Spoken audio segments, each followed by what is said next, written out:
Oh no, I watched Terminator in 4K. I watched Home Alone streaming. I've seen it a million times. See Terminator. But the 4K was pretty crazy.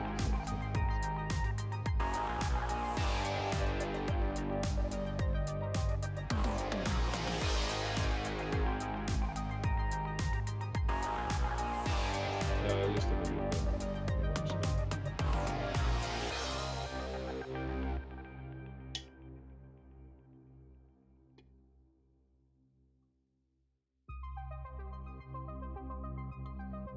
What is enough?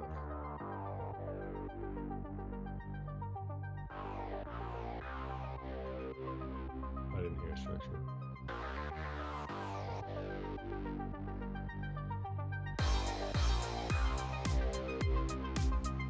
So you said two things.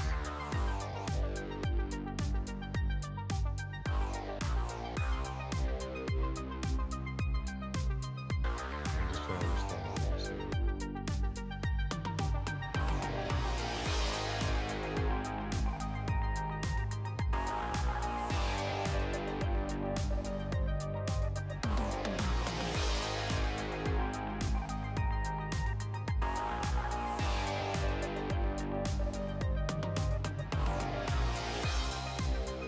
No.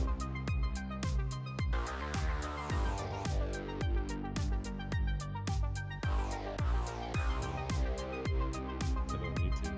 It's a fairy tale from my reality. No, I don't care so much.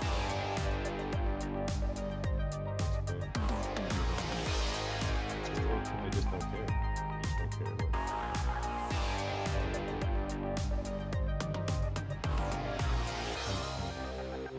Your friend. And if I stayed there, how much would it cost me? Oh, right. Really. Hmm.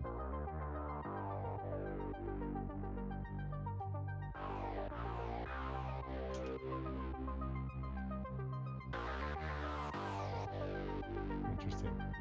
I guess it'd be okay.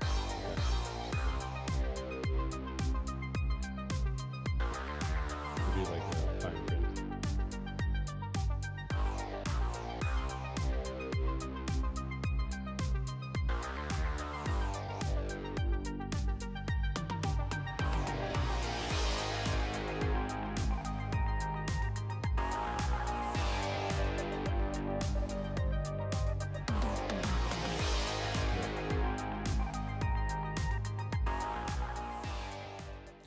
Hello, everyone, and welcome to another Tower of Babble podcast. As always, I am Julian Musha. I'm joined by Jeremy Cozier, Hello.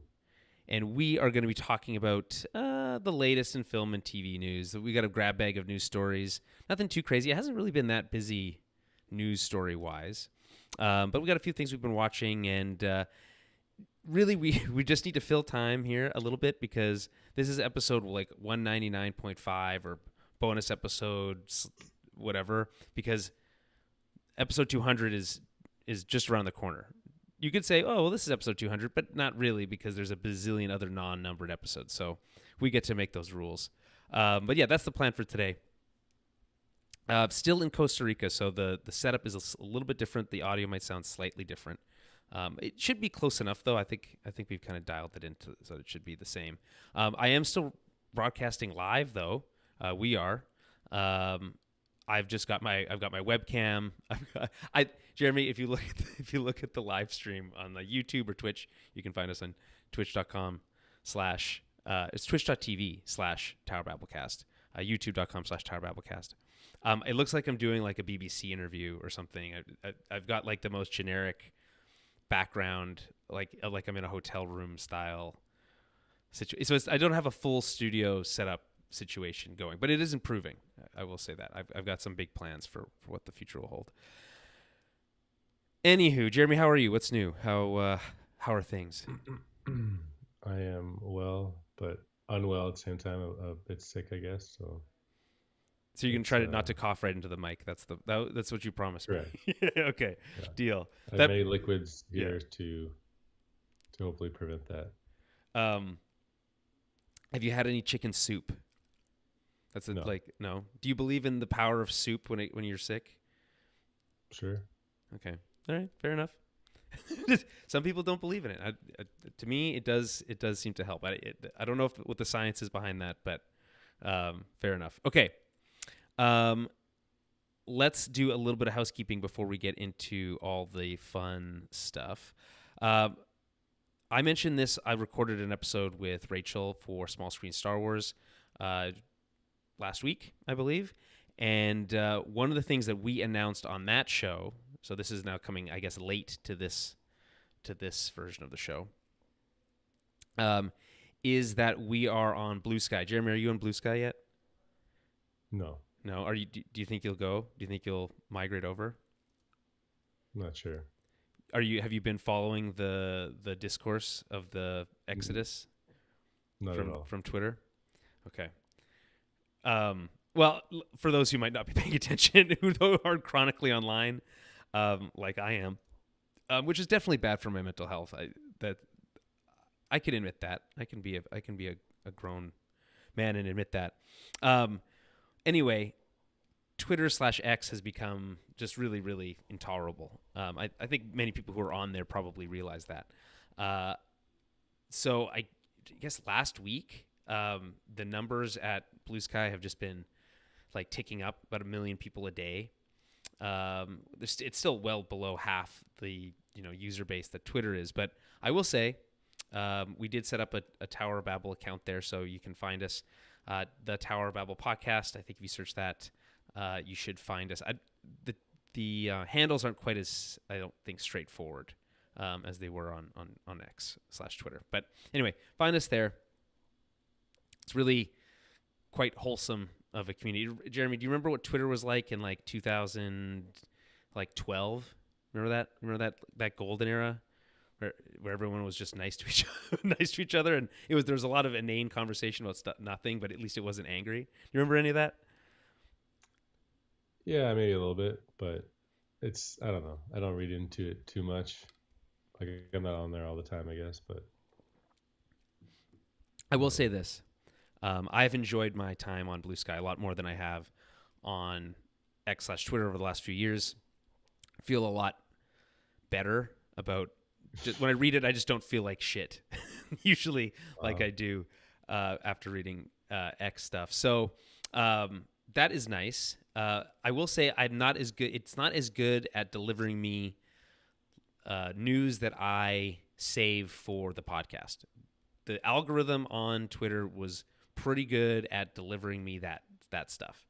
The Blue Sky is not algorithmic, so that's good and bad. I follow the similar and same accounts, but in a lot of cases, if I'm not on at the right time, I'm not seeing the stories. I see them occasionally, but I'm just not seeing them as much. I think that'll change. I think I just need to tailor my own feed a little bit. They say that on Blue Sky, that if you have a bad experience, it's really your own fault, because it's really just your own follower, like the people you're following, and there's really no other magic to it. If you're not following good people, you're not going to have a good experience. So anyway, if you're looking to follow some good people, I would encourage you to follow myself. I'm on there, Julian Mush, but also and Rachel's on there. But again, the show, Tower of Babble podcast, is on Blue Sky. I encourage you to come over and join that conversation. And if you're looking for something a little bit less public, you can join our Discord. There is a little bit of a catch on that, though, which is that the Discord is exclusive to our patrons. We do have a Patreon, patreon.com/TowerBabblecast, where for your small membership fee, you get access to the Discord, as I mentioned, but also to the monthly film club. Jeremy, this was your pick, although you weren't on the last episode. By the way, speaking of which, film club, last month for Christmas, we did Lost Boys, which is an 80s vampire movie. Jeremy, you said you did you say you fell asleep watching it, or what happened? yeah, or I just got busy or something. It was a slow burn, I guess, that one. I didn't get into the meat of it, so. Just couldn't quite It get was there too, with it. and then it was too late. Once you fell Maybe away, yeah. next Halloween season, I'll throw Yeah. the 4K in there. Well, yeah. So you got the 4K. Did you get the 4K in anticipation of this, or that? No, No. I You're had just collecting. originally. Yeah. I just got it. Yeah, just came across it. Where Price is right. are you? The price is right. Are you saying, it doesn't like? Are you? How do I rephrase this question? Are you curating your 4K movie collection, and if so, how? Or is it just like whatever is a good deal? Just whatever I just think looks like a movie I want. Like I a think nice a good deal too. cover, So, good packaging, a movie you've heard of before, well, the ideally. movie too. Like it has to be a movie. Yeah, Yeah, but you've never yeah, seen The Lost Boys. That's why yeah. it's It's just my yeah. own personal. It's just personal taste. You can't really define that. I guess I don't know.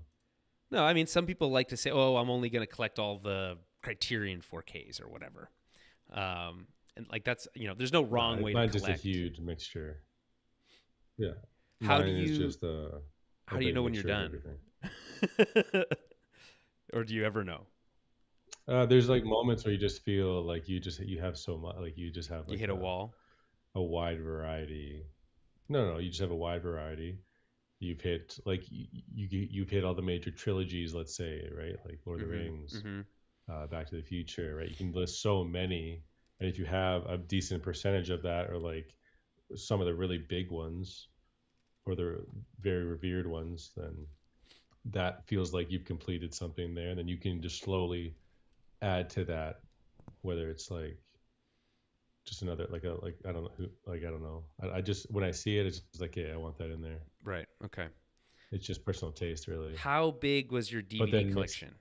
in a lot of the, it was probably like two or three office boxes, I would say, full What's an office from box? back in the day, That's like a thing that you when you like just clear a out your banker's desk. box or whatever. Okay. The thing that in the Yeah. movies when you clear out your desk when you're fired or laid off or whatever, Well, you that just thing. buy it at Walmart, just like a 4 pack of cardboard that you like fold. You like Right. fold. You make the box. It's everyone knows Right. what that Okay. is. Right, okay. Okay. I think I get it. Um, would you say that where is your 4K collection in comparison to your DVD collection at this point? Well, I don't really separate the 4K from the Blu-ray. So I consider the 4Ks and the Blu-rays all as one. Mm, But then if you have that one movie you want to watch and it's in 4K, that's just a bonus. right. But if you have it in Blu-ray, that's perfectly fine.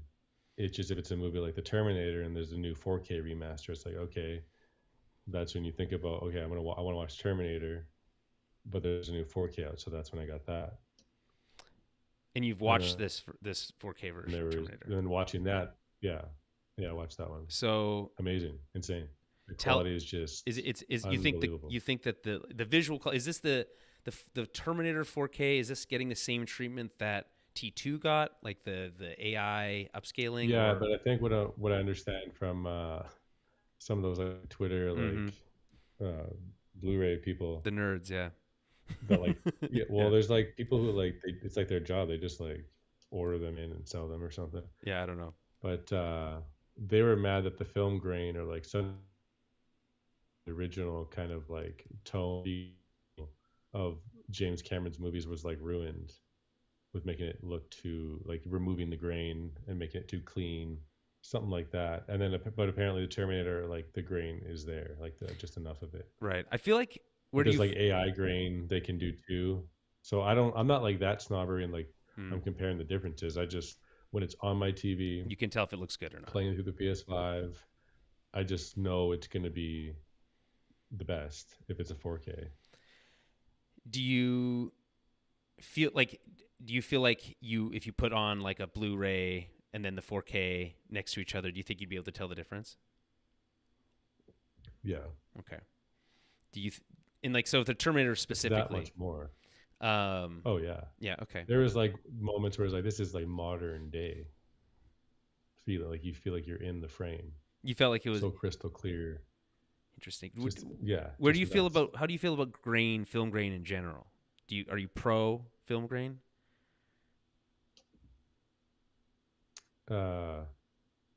I don't know. It just depends on the movie, really. Yeah.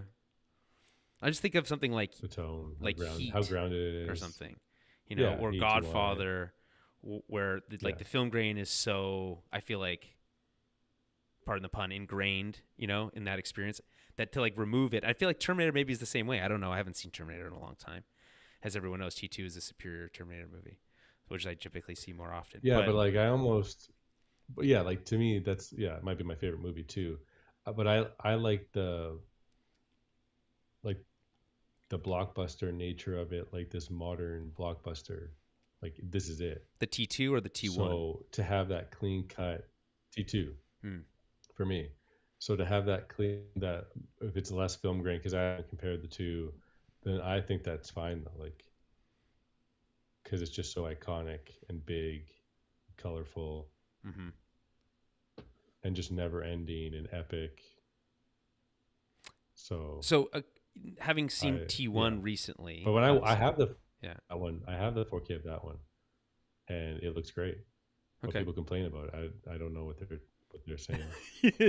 But there Yeah. are, I guess there are moments. There are there's a couple moments where like I guess there's like the blue isn't as blue or something anymore. That's so It's more weird. like paled out. Do you think if you It's like weren't paled, but it's still HD. do you think if you weren't reading these people on Twitter that are, true, like the true Mhm. nerds, right? Like the digital found, like the equivalent of Digital Foundry to video games. Digital Foundry in video Yeah, well, games, those right? guys are the best. Right. So Yeah, it's like that, but for yeah, movies. those guys are peak. So do you Yeah, feel like if you weren't reading that, but would then you even know? I can tell. No, I can tell through. No, I would know, Hmm. but you still need the pictures to see online to see a quick comparison. So with Terminator 2, you can see the blue, Right. definitely different. So that is like, yeah, in terms of nostalgic purposes or just the original intent, it's lost there. But if the director is fine with it, he did it, then it's like it should be okay. Yeah, James Because like Cameron you're had a always gonna like comment change. on it, You're right? gonna want to change things sometimes too, like if you can. If you're George Lucas, certainly, right? Um, Well, re-releases, directors can come back and they can kind of like do a little different cut or spruce it up somehow. should we? So this is a story from May that I don't remember if we talked about, but James Cameron at that point said that he was writing a new Terminator movie. I guess he got the rights back to Terminator, I guess, sometime recently. Um, Yeah, I think there's like a few, like three stories over the year or so about some sort of new initiative with James Cameron and Terminator, but I don't think anything really as of late has come to fruition well, my understanding, he's been in that involved regard. with some of the stuff that's happened. Like the last movie that was made, what was that? Not Genesis. Was it Genesis? Anyway, I one don't of the know. last movies, he was involved as producer Didn't see it. somehow. And then I know that's so Jeremy, that's so crazy. Um, just because I know you're such a big Yeah, Terminator it's so fan, yeah. based. You So based though, you think really. because you're like I don't need to see it because the originals are still there. That's your who needs new No, stuff. just like if I'm to look outside at my choice there, I just think it's like, yeah, nobody gives a shit about Genesis. What are you talking Well, it's about? fun to look at the And full then on top of that, filmography. is it Edward Furlong, the T2's John Connor? Mm. I think they like screwed him over in some capacity where they took his likeness, like CGI'd him for like a different time where Arnold's Terminator like kills him or something, like a Oh different yeah, I think timeline. that's right. I remember vaguely that being a story. But then Sarah Connor comes back. What's her name? Like, and then because I think Edward Furlong was on a podcast talking about it, and like I was pretty damaging to him, like through like his whole career, really Well, I being a guess if child that's like actor, what as you're we're famous mostly by known now. for, right? And then you're not brought back Yeah, for that, it'd be like because like we think about like we talked about this a lot, but the modern, the very new concept of like replacing or digitally inserting actors entirely, or de-aging and all that stuff, right? That's relatively new, right? Um, and sometimes we think, oh, it's so amazing we can like recapture the past in some ways, like the last turn, Indiana Jones that had a whole sequence with a de-aged Harrison Ford, right? But it is bullshit when it's like, okay, well, we're gonna recapture the past. but we're going to use this new technology to to essentially not invite back actors that who maybe are not as famous or maybe don't So have this as is much a clout. prime example, Right. right there. Yeah. Kind of before its time, really, where it was like, really well known that, or the strike even and all that stuff. At a time where that he could have used something like that Yeah, he probably could use that paycheck, to bolster right? his career. It's like, if you're Yeah. going to But write yeah, the I think scene with the guy in it, then seen him put the guy in it. on. You know I what I think I mean? seen him. I think I watched him on like Steve-O's podcast or something. So That's he's funny. pretty open about his struggles and mental health and like drugs and whatnot. And like, because to me, it's like he's such a easy part of that second movie. What I mean, essentially being the main character. Well, I But guess so. Go ahead. I mean, so what was the topic that you brought up though? Oh, I was just meant that I just found it interesting that we can use this technology to benefit actors, but we can also use it to screw them over, and it's kind of bullshit. I guess my general question is, if T2 is maybe your favorite movie, having seen the 4K of T1 more recently, how does the first movie stack up? I totally get the people who say the Terminator is the best. Like I jump on that when I'm watching it too, to be honest. Like it's Really? it's just so much tighter. It's a very different vibe, right? Very simple. It has the horror vibe to it. The tension is insane. Very easy setup. You know what I mean? Even though it's this sci-fi. Yeah, it's Because simple. I think it was like a $5 million budget, and James he knew he needed to bring something new, in terms of like into the environment that he could like cheaply just film in. So it'd either be an alien or a cyborg or something like that, like a fusion. So that's kind of like where it came from. So it's just the concept is just so well executed in the first one. The second one is just that the proof of concept, just really doubling down on it, and then utilizing that there's a first one to twist the second one on its head and have all these role reversals, and then continue that like never-ending kind of end where you think you won, no, too bad, he's back. You think you won, no, too bad. Well, that's And to then be just fair, tying it Jeremy. around. To be fair, you say this like, this idea of like flipping these roles and how novel that was for T2. I will say, again, I don't know if it's Genesis or if it was like I can't remember. What was the last? Dark Horizons? Genesis? Whatever one that like goes back into the past. Clue, dude. Does a lot of that same stuff. It's like, what if Salvation? No, it's not. It's definitely not that one. It's definitely Director not that McGee? Because I know you've seen that one. Obviously, that Salvation? movie. Salvation. Christian Bale. Yes, of course. That movie most well known probably for Christian Bale's like big blow up on set. Like that's like, to be fair, like isn't that funny that that's what that movie's probably best known for? He's very far past that for sure, but yeah, I guess so. But I think it was also just like the director was kind of blamed for it. Like it just didn't quite have. McGee made a lot of bad movies. Didn't quite have his thing, but it had what's his name who went on to star in Avatar, or I guess that was before. Sam Worthington. Right. And they were trying to make Sam Worthington. That was like our introduction to him, and he's phenomenal. Yeah, he was pretty good. He kind of was for a bit. For sure. Well, they were trying to make him like a leading man star, but I don't think that ever happened. Like that never happened for him. You know what I mean? I mean, it's hard to. I mean, Avatar 1 and 2. Like, I mean, he's got both those in the bag. Yeah, but that's way after the fact, though, you know what I mean? right? It's fair. He certainly salvaged his career, but I also don't think that when people think of Avatar, like Avatar, Clash of Titans or something like that, was probably a letdown. That's the one. Didn't that one have? Well, it's like post 300, right? Yes. No, he was in something else called like Immortals. No? Yeah, you're right. That's right.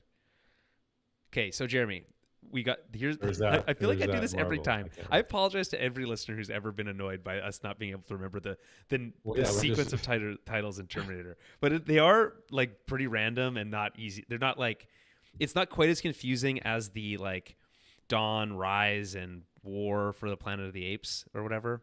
Those Yeah, ones well, we are had a confusing. trilogy, then we had Salvation, and then we had Okay, so another one, and then we had another one. let's I Jeremy, think let's do all the pop quiz here. So obviously, the Terminator. That's the we first don't one. know. Terminator 2 is the subtitle is Judgment Day. Judgment Day. Correct. Judgment Day. Terminator 3. The subtitle is. Come on. Rise of the Machines. Yes, Rise of the Machines. Absolutely. Okay. Now this is a bit of a obviously, the next one after that, Salvation. Right. Weird. Yes, highly anticipated. Big letdown. Massive letdown. That did feature a very weird Somewhat. looking. I still enjoyed it. Very weird looking Arnold Schwarzenegger like CG face double situation. Very odd. It was brief. It was ahead of its time. It wasn't ready. Still cool. We weren't ready. Okay, so next that was in 2009. Okay, the year is 2015. This one does not have a colon for some reason. I don't know why that is. Genesis. Correct. Fucking Yeah, nailing that's what it. that guy who's in Oppenheimer, right? Jason Clark. Is Yes. Amazing actor. Everyone's. And Emilia Clarke. Wait, Emilia Clarke is in this. Yes, she's correct. They both have Clarke. She's both brutal last in it. names are She's both so Clarke? bad in it. Same last names? I mean, Jason Clark and maybe they're married. It's possible. I don't know. I shouldn't say that. I remember also kind of digging this one a little bit. Arnold returns in this one, doesn't he? He's old. Yes. White hair. Yes, and he's pretty good in it, I will say. But he's not quite as good as he is And in. then, I just liked. I liked the sense of, like John, he was John Connor, right? He was kind of a cool thing, like the like it was finally like a clash or like a race to time travel or something like that. So it's kind of like really getting into the nitty gritty of what that future life looked like, and the choices and the John Connor would make in the relationships he would make by his own car. Well, I remember he was in the Star Wars reboot. Jeremy, Star I don't Trek understand. You have seen reboot? this movie? You're describing Yeah, I think I saw it okay. in the theaters. Okay. I remember you hating. What's that actor's name? I'll just read. Here's what we got: J.K. Simmons, Deo Akinyi is in it. Jai Courtney's in it. Jason Clarke, Arnold Schwarzenegger, Matt Smith, Courtney B. Vance, Michael Gladys. I don't know. This is I've named like every actor. I remember. You're okay. wrong. Jason Clarke and Emilia Clarke, not married, just featured the exact same last name, same spelling. So that's just one of those coincidences, I think.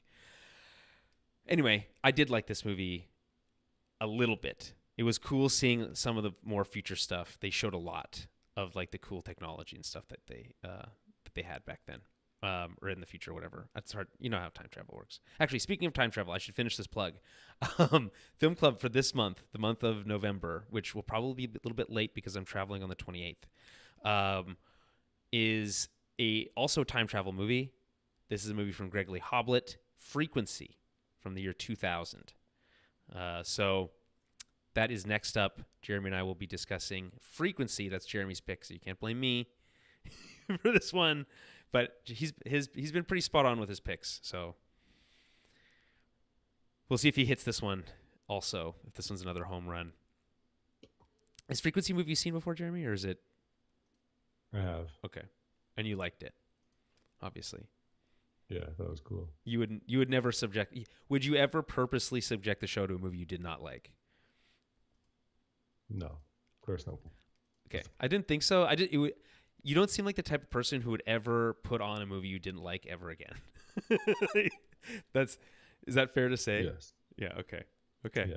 Yeah. You're like sometimes I look back when we've seen like was it Rise of Skywalker or whatever. Oh my God. Really, yeah. I remember like trying to get rid of the tickets because they were like pre-bought or something, like pre-bought like another showing or something. Yes, you made. Yes, I do remember this. You're like, we and have we're to at go like again. Adam's house or something, and I was like trying to like give them away for free or something. Like I was so tired. I knew, like, basically just like had to stay awake, and then you're like, fall asleep. there's just like no way you could make me watch this movie again without like this being a complete waste. Probably my most uncomfortable watch Yeah. Okay, do you remember? Do I you also remember? fell asleep during The Dark Knight though. My second viewing. It was like a really late showing, and it Um, was like excruciating. midnight maybe potentially because they were doing midnight shows still back then, Yeah. right? Crazy that they didn't like that they did that and didn't come up with the idea of just moving it back to 10 o'clock. I Yeah. get it, but also it's like you guys, come on. None of us had the imagination to figure that one out. For employees to like stay that late, Yeah, it's like they're gonna be up to like it's a 2.5 hour movie. They're there to like 3:30 in the morning, like they work at the bar, but it's just a giving fucking the movie theater popcorn. employer. Yeah, exactly. It's crazy. Nope, don't get to drink on the job in that scenario. Even like that's brutal. Um, okay, so your most uncomfortable watch you think is what exactly in the movie theater? Rise of the Skywalker round two. Oh yeah, Were you or even the sick, first one. or you just hated watching it? No, it just was. It just yeah, it just sucked. Yeah, okay, that's Felt funny. trapped. I tell you about. Have you ever been like super sick at a movie theater before? Ever what? Sorry. Like have you been like ill? Like you need to like you're sick. You need to go. Um. Yeah, maybe like holding back a lot of coughs. Actually, like you Mm. don't have halls with you or whatever, and your drink's empty, Ooh, yeah, and then that you is just have rough. to like pack a lung Here's what the new problem or that's pee. like Like I that. think I remember I held my pee for all of Uncharted. Like I had to go The like from the movie? beginning. That's so Yeah. wild. That movie's not worth it. You could have gone to go pee at any time during that Yeah, I movie. know. I just felt like so uncomfortable, like getting up and like having to go. I don't You know. should have left when they stabbed um, Antonio Banderas in the back and no blood. Mm. There was no Yeah. blood at all. He got Oh, stabbed through that's the just so chest. brutal. It was so great. It was so bad. Um, Like, what the hell is this? did, Like, they just lured us in and tricked us again. yeah, did they're like we put a brand that you know, and the thing is they didn't even like was the theme song even in that movie featured prominently like the I banger think it was. main title I think that. sequence. Okay, I think it was. Because it's kind of a weird experience, right? It's almost like you're just seeing like a highlight reel of like what what we know and love and experienced long ago, and it's like these famous actors like just portraying these roles that like we were already like this doesn't make any sense. what's Marky Mark doing here?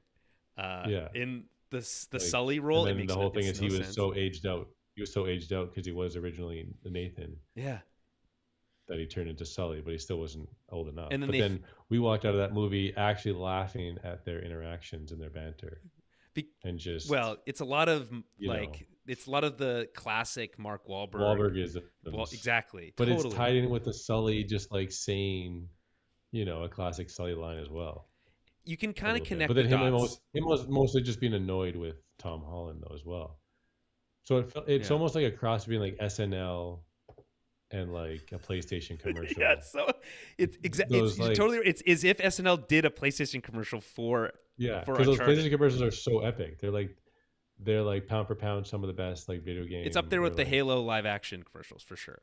And right yeah, or the Gears of War Mad World. yeah, mm-hmm, Even though that's not live action, just like the feeling that it emotes, right? yeah. And those PlayStation ones are just stunning Okay, do because you like remember? you don't really get those characters uh, Um, in live action. yeah, I mean it's like the Metroid Prime live action Samus commercials. Those are fucking badass. But But then it eventually just turned into like all star battle royale type. Like this is Sony. Like yeah, we're trying to be like Nintendo, and then it just didn't. it You didn't got the work. Sackboy, Yeah. and now it's not like magical anymore. It's like Well, now I don't know. they've abandoned Sackboy. They said fuck Sackboy, you They suck. got the new guy. And now they have Got the Astrobot, Astrobot. Astrobot in his playroom and stuff, etc. Um, do you remember the what was their spokesman character that they had for the PlayStation commercials? Butler something. Dude, yeah, Kevin Butler maybe. Kevin. That sounds right. Um, Yeah, it's so funny. those were so. I kind of want to go back and just like rewatch those because those are so funny. One of the ones that I distinctly remember in my head, which was like it was like, dear Sony, my girlfriend thinks that we're watching a movie, and it was Oh, Uncharted yeah, God 2. of War 3. Was it God of War I 3? Okay. think it might have been God of War 3. Yeah. And I just think that I was like, I remember thinking that's so like the concept of that is just a funny little skit idea that they kind of like just And barely then hit that on. guy like got hired by like other companies and like did the same thing or something. And then And I want did to say Sony that like there was like a abandon lawsuit him because maybe. they're like we don't need this. It's confusing and we had a good thing going here. Like Is there any reason he shouldn't still be coming around like once a year? Why can't we just get a funny character like this to like pop in and give us a little like state of the Sony situation? Yeah, well, that would be just like one of those like, he's back. Well, yeah, now it Like would it's a be. meme. It's a meme Right. before a meme. Yeah, I guess. You know what I mean? It They was did try to run it for a while, I guess. like It's not. Spike TV days type thing. Yeah, video games are serious now. Yeah. Okay, we can't be joking around. Okay, so Well, they just take too long to make, and they're super expensive, and they get critiqued to isn't shit, it and then they isn't it don't a sell, shame the whole and then like yeah, it's like if it's not like a perfect 10, people get upset, and then if it is a perfect 10, there's people also get upset. It's like I don't know. The video game world it's fun to pay attention to just And look because at there's so much drama. Cyberpunk. If you pay attention to that lately, it's like the craziest game of all time, which is like kind of what it was promised to be, and like people are having like crazy times with that game. Really?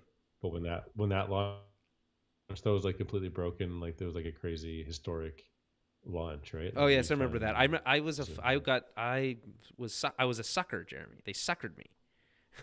yeah. I bought that copy of the PS4 version at launch, and it was unplayable. And I literally But that's the business side of it, right? Yeah. That was the talk around the video game industry with Crunch, and then you have that Jason Schreier, like doing hit revealing all pieces. these stories Yeah. about a video game, yeah. Or they're just like his journalism that he does that aren't necessarily hit pieces. Well, it's investigative Maybe, I don't journalism. know. You're right. It's not fair. Yeah, That's it could it's be, I not don't fair to know. call it Yeah. a hit piece. They're not. Yeah, yeah. He was Uh, investigating, a serious yeah. issue in the. But it video game also industry. is his like career, so it could be something to that effect. To where, I guess I think it he could comes be at it from a good embellishing place, or- though. Don't you think? right. It But feels. there's like it does. always stories from any workplace though, where there's like people don't get along, Yeah, that's true. and then there's just two different narratives or stories, and then you have game cancellations or firings or new hires. So How do you there's a feel lot of drama, about? obviously, in those. And then the Sorry, go what? ahead. And the gaming crunch thing though is like I feel like long hours like definitely feels like a real thing because we've heard it so much. Yeah, no, 100%. I mean, So yeah. and then with the botch release of Cyberpunk, it's like that's what I mean. It's like the game is probably like amazing now, but it was just like trash from the beginning. And I feel which I have is a just, hard like, time, like obviously there's the classic quotes about like a bad game is bad forever, etc. That's not true anymore, right? A good game, like a bad game, can be fixed, but I think it does feel a bit like just a shame that like there was a time, and yes, there was human hours sacrificed, people's lives were sacrificed for this to happen. But games came out and they were finished and they were done, and we got to play them and they were awesome. Like, I don't remember there being any game-breaking bugs, even as like recently as something like Uncharted 2. Obviously, Naughty Dog setting a very high standard, but even that era, I don't feel like there was huge, even that's even what 10 years ago now. Massive, game-changing patches day one, like we're even seeing with like Star Wars Outlaws, and obviously you mentioned Cyberpunk, and it's just like the Battlefield 2042 release was complete garbage. Remember we put it on like the first. I think I was in Costa Rica when it came out, and then I came back and I had I played it, and they hadn't really patched much of it yet, and it was like it looked so bad. Like people were clipping through helicopter. It looked like shit. So I do miss it. But here's the question that I really want to ask. It's much more philosophical. How much should we think about the business side of it? Like, how much should we care about the editors and the programmers and everyone who's making it? Or should we really just be thinking about the art, the finished work? Like, how much responsibility falls on the consumer there? I'm not saying there's a right or wrong answer here. I genuinely wonder sometimes. Wonder what exactly? Well, I wonder, like, what's the optimum amount of mental energy to spend thinking about the personal lives of those who make the shit that you like or don't like? I don't know. I don't think I think of anyone. I don't know. I don't think I think about that. I mean, not obviously, like, you're not thinking about, you're not reading the credits and saying, Jeff Frazier, key grip, what's his life like? I'm not suggesting that. I'm suggesting, like, in aggregate, do you think about the personalized, like the work and energy and effort and the blood, sweat, and tears, right? That it goes to like make something like Dune 2 or something. To what end? Well, just to be like, hey, this thing was really good. I wonder how much work this was. Or yeah, obviously in the video game side, we know about the crunch. Or like, how much time do these people sacrifice? How much time do they not get to spend with their kids? You have kids now. That might be a valuable thing for you to think about. I don't know. These are just open-ended questions, Jeremy. You can answer them however you like. Mm-hmm. Yeah, I guess maybe next question. Okay. All right. Fair enough. Okay. So I'm going to pull this full circle. Uncharted, the movie. I was thinking about it literally last week. Before you brought it up, I was thinking about that movie because I watched the movie, the Chris Hemsworth vehicle, Extraction, the first one from Netflix. Have you seen that movie? I have not. Okay, you're familiar with the concept. Yes. Okay, it's got super long one shots, at least one super long one shot. It's a movie from 2020. By the way, starring Chris Hemsworth. He's kind of playing he's playing an Australian, which is, I think, something he doesn't, I feel like, get to do very often. Written by Joe and Anthony Russo, directed by Sam Hargrave. It's awesome. I have no real gripes with it. It's like a pure, action movie. It reminds me of 80s action with just the amount of pure chaos and stuff that's going on, with a much more modern flair. But the reason I thought about Uncharted is because in the movie Extraction, Chris Hemsworth is like a military badass, right? And so he is constantly picking up and using different weapons until they run out of bullets and then taking other ones. And then also a lot of close quarters, hand-to-hand combat. To be honest, and I know this is a joke from the Uncharted games and stuff, oh wow, it's crazy how many people Nathan Drake just mows down in bullets in those games, right? Just a mass murderer, right?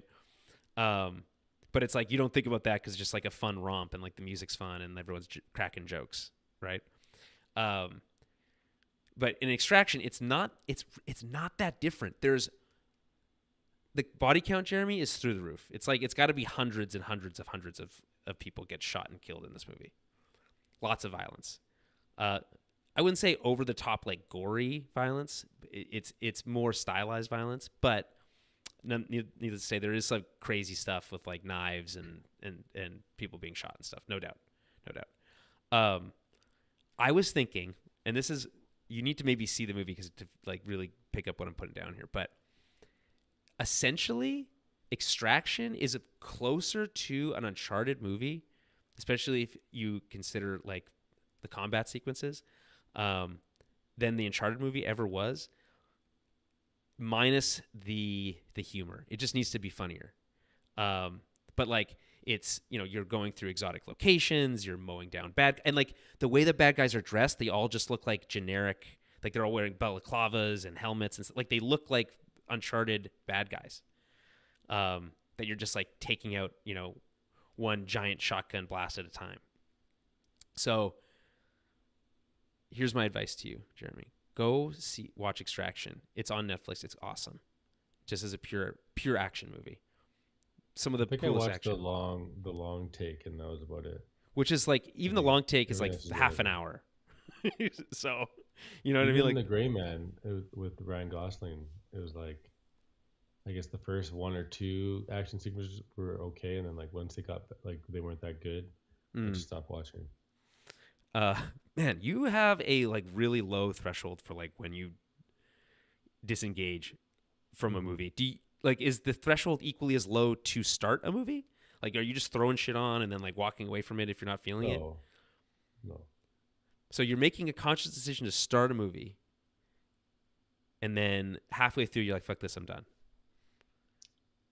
I just remember it from the Gray Man and Extraction. I remember you talking about the Gray Man. I remember you telling me how I feel like you told me it was very boring. That was your big takeaway. It was these are the great directors from the Avengers movies, and they're making just the most dull, generic stuff that they possibly could, with these big movie stars, in, for Netflix. And that just, well, I think we talked maybe a little bit at the time about the Netflixification of stuff just feeling less valuable. A Netflix movie just feels like it's going to be less good than a non-Netflix movie. And I don't know why that is yet, or just maybe it's because they've established a culture of low quality, but I think they're trying to fix it. Except for that Menendez Brothers show. Right. Did you watch that? You did, right? We talked about it. Yeah. We talked about it. Yeah. Yes, I think they are truly trying really hard to like revive their brand a little bit from a quality perspective. Anyway, so I haven't seen Extraction 2. I'm looking forward to that. But yeah, my thinking is that it would, the way that they made Extraction, just put in a few more puzzles, a little bit more humor, cast an actual Sully Sullivan, and you could even have Chris Hemsworth be Nathan Drake for all I care, and it would still work. Obviously, I feel like you could maybe do better than that for Nathan Drake casting, but still. Okay, so that's something I've watched recently. We've talked about Terminator 4K. We've talked about Extraction. Jeremy, do you want to hear about Godzilla -1? I think I watched some of that too. Because it just came to Netflix recently, right? No, I watched it a while ago. Like last year. Did you When buy it the came 4K or something? No, I think I just downloaded it or something.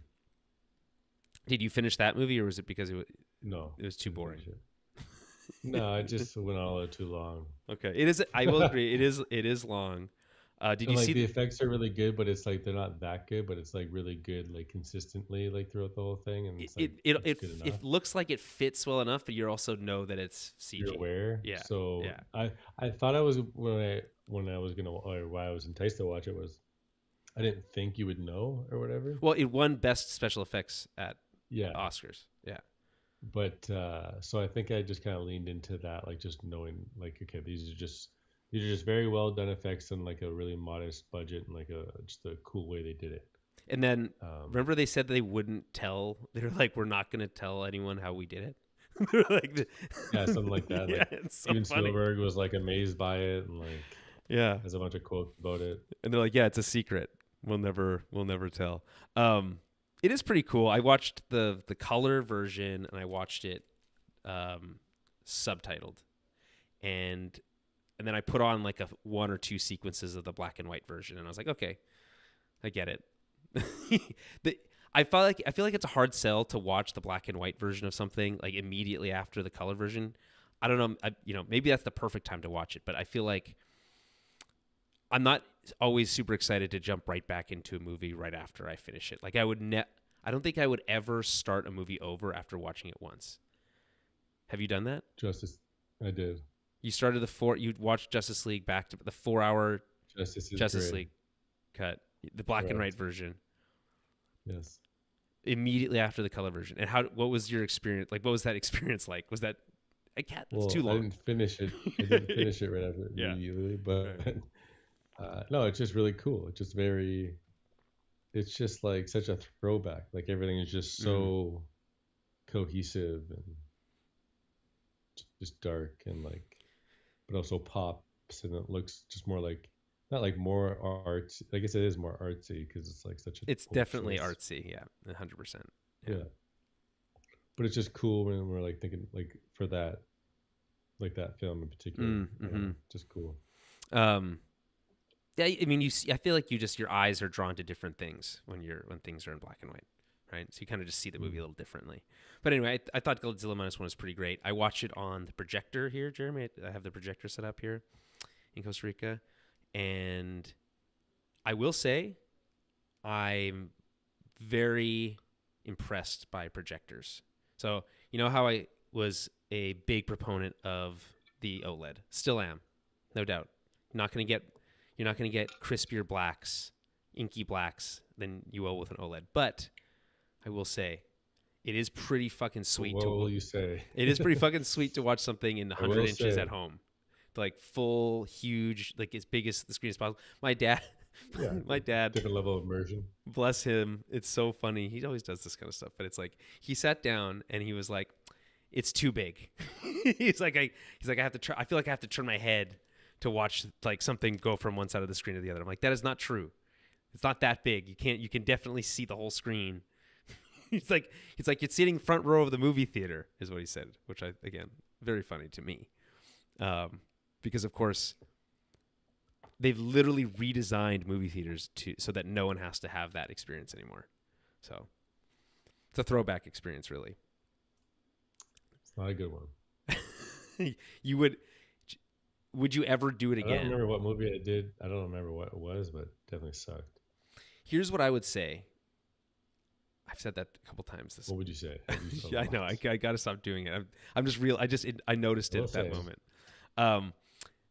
The one place you definitely still can have that really crappy front row experience is an actual IMAX screen. Because if you're not sitting in like the middle rows, Deadpool, Wolverine. Well, yeah, but that's not even a true IMAX screen. I'm talking about like a legitimately true IMAX screen with the curved seating, right? If you were on the bottom row, you genuinely need to move your head. Like that's not even like it's not like, oh, you can get by. No, you literally have to move your head around to see the whole screen. Now, someone might be really into that style, like that immersive of a thing, but I think if you were watching a 2.5 hour movie like Oppenheimer in full IMAX, you wouldn't want to be in the front row. It's just not going to be a good experience for you.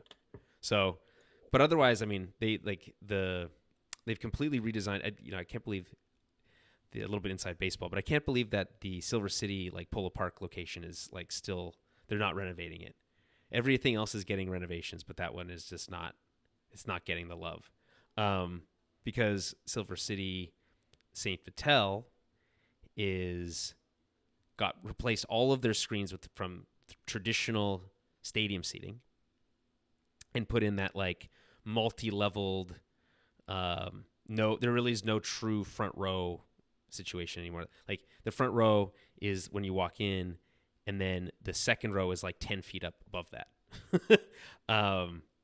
Of the obviously the recliner seat is like the new standard for movie theaters, but yeah, I don't know. I'm ready for the future of movie theaters. I would just like it to come to the movie theater that's closest to me, if I can say that, a little selfishly. Jeremy, where are you feeling on the state of movie theaters right now? Are you feeling good? Are you enjoying your experiences when you go to the movies? I don't know. I mean, I don't go that often. Is it too expensive? Or it's just the fact that you have a kid. It just depends on the movie. Yeah. Okay. That's what I thought. I don't get a subscription or like you did or whatever. Yeah, but they stack. Like it's not like I'm losing out if I don't go, every month. Yeah, but you end up going more often than you probably should. What do you mean by should? I love seeing movies. Is that to go see them? If I go see them too many movies in a year, it's too many? How do you classify too many? That's what you want to do. That's what you want to do. You're right. Jeremy, you're right. I could be spending that time building a family. You're right. Foolish. Can't say that. No, I'm just bugging you. Okay, let's talk about a couple little bits of news. So this is a mini agree or disagree, okay? Elizabeth Olsen says that Marvel films keep theaters able to pay the rent. This is obviously in relation to the movie theater conversation we're having. She says, quote, "I think streaming is sometimes the only option for small films to be seen. I just don't have an interest in making something with the intention of knowing it's for streaming," unquote. How do you read that quote? It feels like she wants to have her cake and eat it too in this scenario, or she's big timing everyone at the same time. I don't know. To me, it seems like she's saying, listen, I get that streaming movies have their place, but I don't want to make those movies. Is that fair to say? I mean, maybe, she can say whatever she wants, obviously, but How do you take that? Uh, I don't know. I think when I heard this, I just was like, yeah, whatever. I didn't Well, I guess you really could care too focus much on about two it, to be things. honest. I'm focused. I for some reason gravitated towards this kind of like big time attitude of like not being interested in making movies for streaming. It could be that's not how she means it, but it kind of comes off that way, at least in text. But the other thing you could focus on in this little blurb is that she feels that Marvel films help keep theaters open. That helps them pay the rent. Yeah, I mean, it's the present day, the big thing, right? When the last Spider-Man movie came out, or Right. Those whenever big billion-dollar Marvel movie, movies. you always show up, right? They still make that money. Right. Deadpool, Wolverine. Um, Yeah. yeah, I guess. I mean, you're saying you go to the movies less often. I don't know. Maybe that like I don't.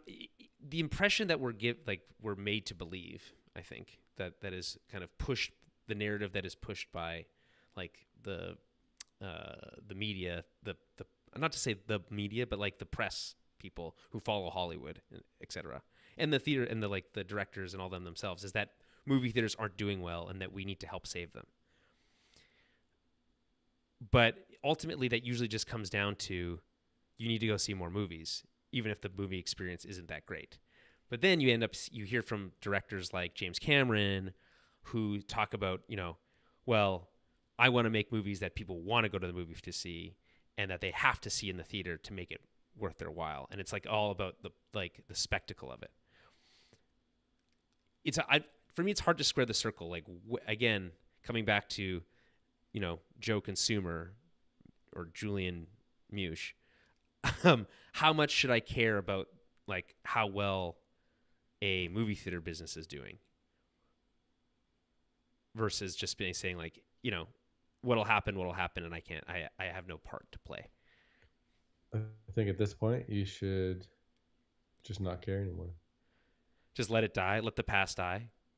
Kill it if you have to. See your movies and just stop worrying about the business. Do you wish things like? I think that's easy to say. I think that it's easy to say, but then what if you're there and you're like, man, I wish this was cheaper. That is thinking about the business, to some degree, right? Yeah, I mean, we've had our conversations over particular movies that drive that point home, with like Furiosa or whatever. But it's out of our control. It's going to shift and change with the times, and streaming is the new thing. But what if obviously these directors and these artists want to make them for the theater? Right. That's where it begins. So what if your individual contributions, Jeremy, is what was holding back the tide, right? Like if more people felt like you about just saying, fuck it, I'll just go to see the big movies, which I bet that, by the way, I think it's not a big stretch. I think that's most people feel that way. Big movies. Or just see whatever you want to see, right? Seeing what I want to see. Yeah, it does. I saw Furiosa. Right, when no one saw nobody saw that movie. Yeah, you're trying to make me into the nobody saw, but I'm not. I didn't say that. I know. I was at the movie theater with you. We were in awe together, Jeremy. I'm saying it does feel like what the general audiences are saying is that they just want to see the big movies in theaters and that everything else is not for that experience. And I think that's what Elizabeth Olsen is saying to some degree, right? She's kind of saying like, well, yeah. Some movies are designed, in this modern space, that's where they need to be, right? But again, I'm not going to make them. That's not what I'm going to make. I just think it's funny. It's a little bit of a hypocrite there. Are you, Jeremy, ready for Daredevil Born Again? Is this something like that gets you excited? Is it going to get you out of bed in front of that TV weekly? I think I want to tune in because I just like the character, and I think it's a really cool story how they kind of brought everybody forward, even though they had their little stumble there with, I guess, bringing half the cast back, and then also their tone or whatever they shot just wasn't gelling with Mr. Kevin Feige, I'd imagine, and that whole team there at Marvel. So I think it'll be sweet. I think it, but it's there's also a part of me too that like I do want something kind of fresh and new with that whole world. But I think, but I'm also, into all the original X-Men coming back and kind of finalizing their thing. So I think that right there kind of goes against itself there. But Well, I mean, I think if um, you're looking for something fresh and new out of Daredevil, it's going to be that it's now really fully in the MCU. I feel like that'll be I think that's going to make it yeah, feel different, right? I mean, have you seen the trailer at Yeah, all? it's Or crazy. It's so sick. It looks so sick. yeah, Yeah. I don't know. I wasn't super like hype on it, but I mean, the suit looks good. Seeing Wilson Fisk back is sick. Obviously, Jeremy, we talked a lot about. I think you especially were like obsessed with Vincent D'Onofrio's performance as Kingpin, if I recall, back in season 1, season 2. It was just like you were just I like don't know. blown away by. Bit of a strong word, but It's my sure. recollection. That's just what, if you can tell me if I'm Mhm. wrong, but that's what I remember hearing from you. I mean, he's definitely very good. Here's the blurb on the state of the show. It says it's set a few years after the events of the original series. By the way, I never finished the 3rd season. That's maybe something I'll need to go back and do before this new series comes out.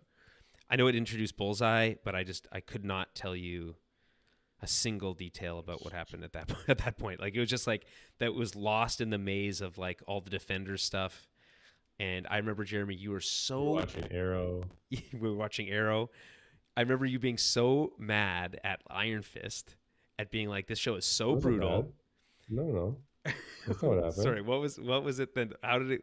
I didn't watch it. You were mad that I wasn't going to give it a chance, or that I was just talking down on it. Mm. And then you guys watched it, and you're like, okay, another case of where I was right. Yeah, you guessed correctly in that it was going to be shitty. I just knew. It was bad, and Defenders almost like it basically ended all those shows. And there's some really good episodes. I'm not going to rehash all the stuff. Too many episodes. They were too long. Got bogged down in all these like side character stuff, and you really just wanted to see your hero kicking ass more often. And there was a lot of. It really felt like traditional. It actually did feel a lot more like Arrow, and like the stuff that CW was doing, right?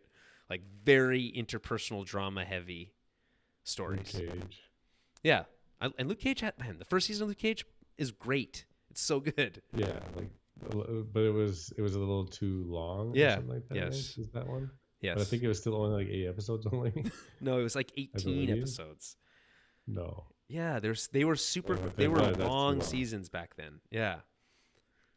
I think the second season of Luke Cage is only like 8 episodes. Mm. But again, it's all cyclical because I remember now we're talking about 8 6-episode seasons, and you're like, it's not long enough. People yearning for the days of the 10-episode season, which is obviously the sweet spot.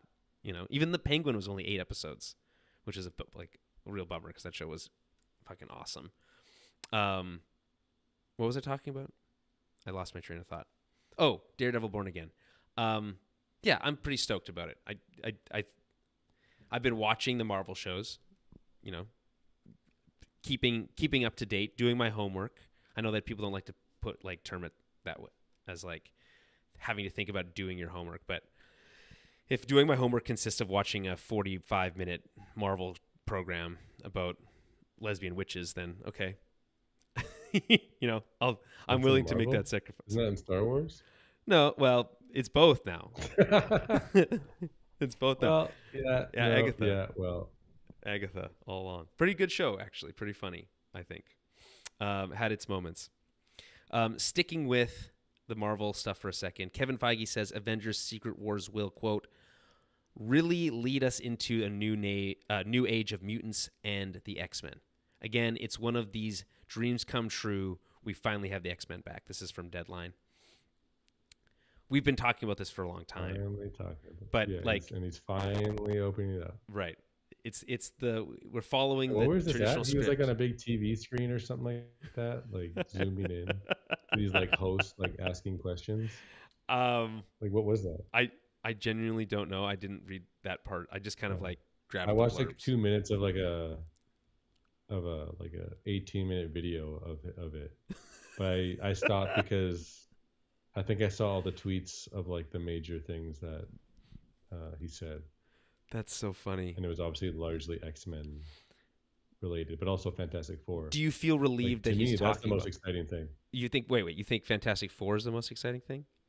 Well, it has to be. It's the most tangible, realistic thing on the horizon. Just because we know it's been It is the shot and next. still and like coming. Oh yeah, Yeah, it is. it's done. It's coming next. It's It's coming soon. baked. It's baked and Yeah, ready. like they are, and that you know what I mean. Like the casting choices, the era it set in, right? Kevin Sure. Feige It loves feels Fantastic Four, fresh. Marvel's first family. Yeah. You got Galactus, the main villain, but you got Doctor Doom, and you got Robert Downey Jr. though is tied to that Yeah. What a role. How weird does scenario that fit that in? is. Yeah. No How doubt. exciting is that? No, I would argue So not for so me, much. well, I mean, just I It's mean, he certainly won interesting. I will he say won an that. Oscar just recently, Yeah. It's just weird. and you know, you think it, you just gotta no, you gotta think Kevin Feige is the old MCU, right? RDJ. Yeah, but he's not without his blemishes now. We're now in an era where they've had their, as Deadpool famously said, you're joining at a low point, That's totally fine. right? A And lot that's of okay. you I'm just saying, pull like, back. you can't just say, like, well, if Kevin Feige is doing it, it has to be good. That's not necessarily true anymore, is what I'm saying. That I he has just to think it's earn a that back. very it.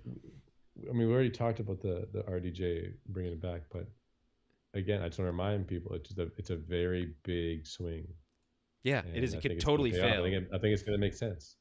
Well, I mean, Um, I know it'll make sense. I just whether that'll be satisfying, I think, is the open Either way, question.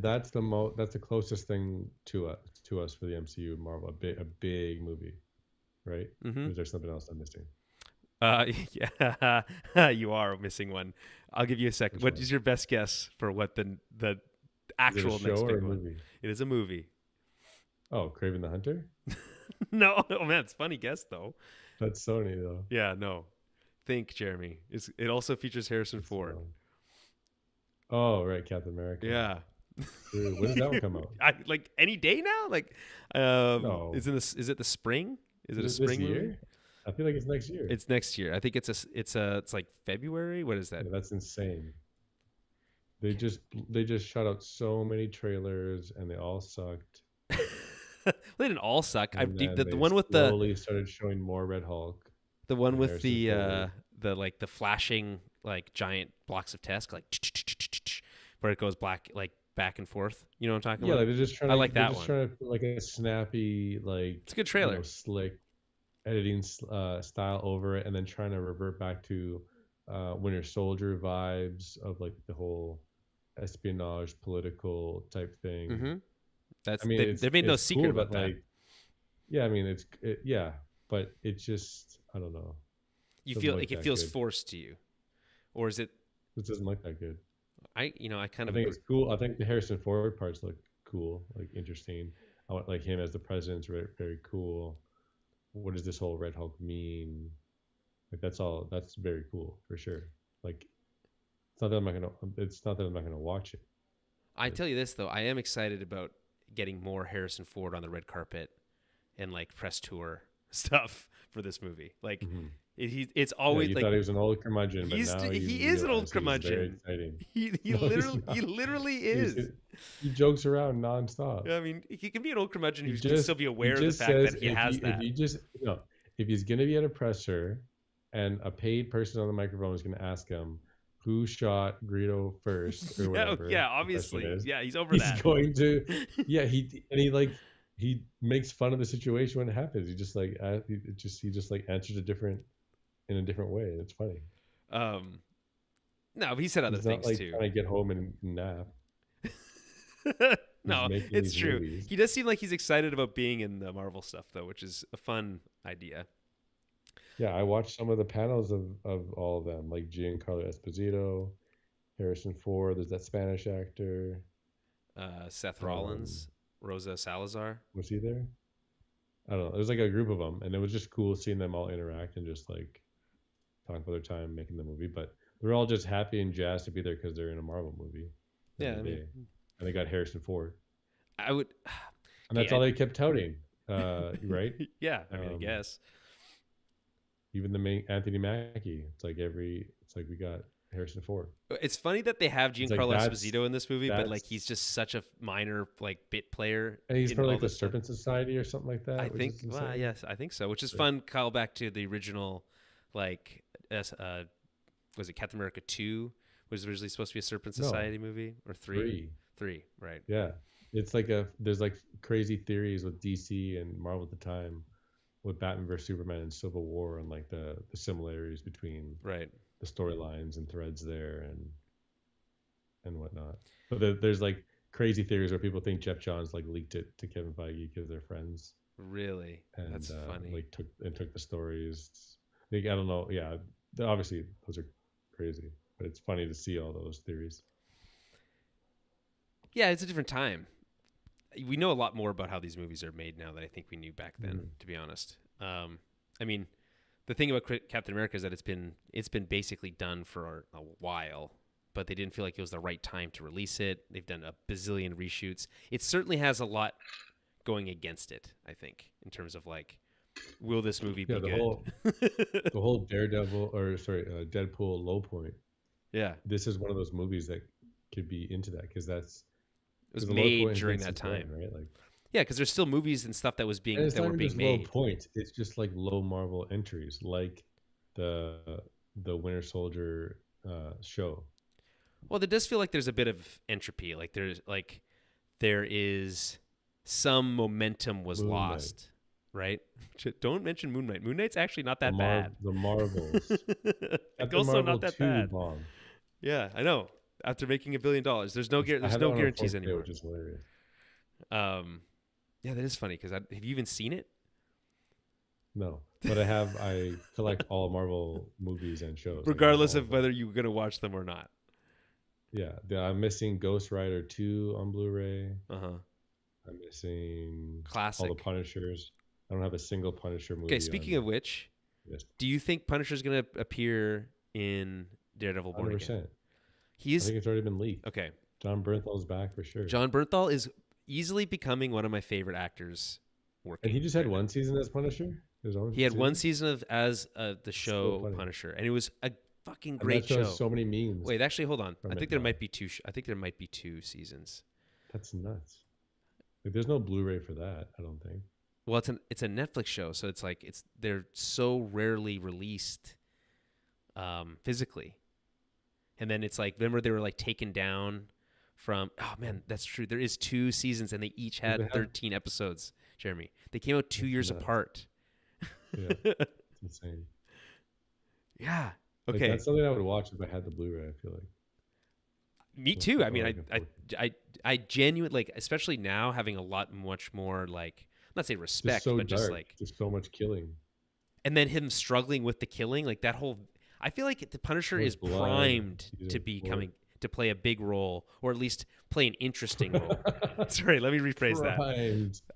It's the right time to make the Punisher John Bernthal stuff. is just an all-star. Yeah, he's a AAA. Was he nominated for an Oscar last year for that tennis movie? I think so. Probably. He was great in there. Yeah. Everything he's in is great. Wait, was that last year? The Serena Williams movies were was that last year or the year before? I have no idea. Man. Last year was Oppenheimer, wasn't it? And that just sucked up all the energy from the room. Yeah. But that was a best slap? coast Will Smith slap? Well, it might have been the slap year because wasn't Will Smith in that tennis movie? Yeah. Yeah, obviously. Yeah. Okay. So it was 2 years ago then, I think. Or 3? Fuck. Okay. I don't know. I just remember John Bernthal being good. That's the takeaway. And if you've been watching The Bear, which I don't know if Jeremy, have you been watching that? But no. It's so good. He has a smaller role in that show, but it's man, every time he's on screen, he just steals the show. It's his on-screen presence is like captivating. His voice is so cool. And then whenever you hear him speak as like just himself as an actor, whether it's on Hot Ones or whatever, he always comes across as like a genuinely like very intense person, no doubt.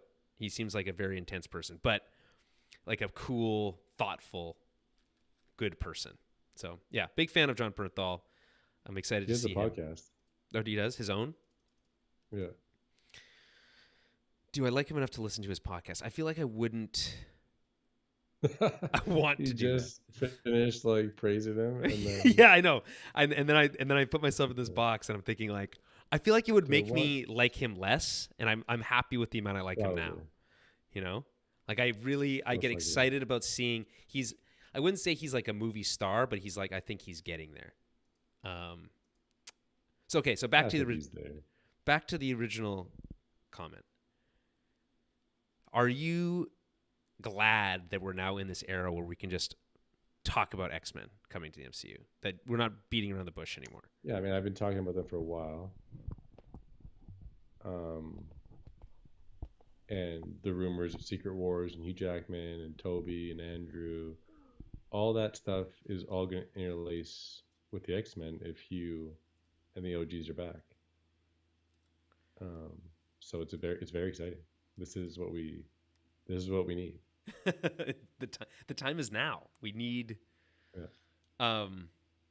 I guess And I think I saw something where Michael Fassbender said if they asked him to come back, he would, or something like that. It's like we're these are pro the bits and Fassbender here, pieces. right? You're pro Fassbender, Oh, Magneto. I mean, He's no Ian McKellen, so obviously. so But okay. So we're also in an era where we have these established heroes over this like modern era that like bleeds from the 2000s right, basically from era X-Men. with like Blade, Yeah. yeah, You think? like Well, actually, and yeah, like you're right. Blade From obviously Blade. coming back. Blade is first. That's Yeah. what I mean, right? Yeah. So and then Toby with his Spider-Man movies and Hugh and X-Men I guess people and talk all these about. things have Sorry to interrupt. I mean, people talk about the yeah. X-Men, the first as being kind of the dawn of the modern action, like superhero Mhm. action movie. But I think Right. it's probably more. It's Blade should probably get that like Yeah. crown. And Ryan Reynolds has been vocal about that, and Yeah. obviously, he was instrumental in bringing Wesley back, and then seeing that, it's just so crazy and iconic. There's only one And Blade. then even Hugh, obviously. Uh, so to me, I think it's just so exciting having all these worlds collide, kind of towards like almost like the ending of like the Mm-hmm. RDJ kind of MCU, like what it's always been from very good, and then it's like okay, and then it's downfall, then good again with certain movies like Spider-Man 3 or Doctor Strange 2. You're talking Um, are you talking about Deadpool, superheroes and Wolverine. movies in general, or the Well, mostly Marvel side of Marvel. things? Yeah. Okay. Mostly DCs have been on Marvel. a very different trajectory. It's like Oh, totally different. it's a roller coaster over there, right? You have some amazing movies and some terrible ones, and some really good ones that were nominated for Oscars, some win Oscars. Like, say what you will about the Marvel movies, the only Oscars they win is for best visual effects. Really, editing, the below the line performances, and or work. They have had nominees, right, for best supporting actor and like Wakanda, and supporting actress, I think, and that's I think wasn't Boseman posthumously nominated and stuff like that. So they've had their moments, but I feel like they haven't worn the like the crown of like this is what movie like The Dark Knight. I think has set this like really high bar for superhero movie quality, right? And then you had the Joker Yeah. winning stuff, right?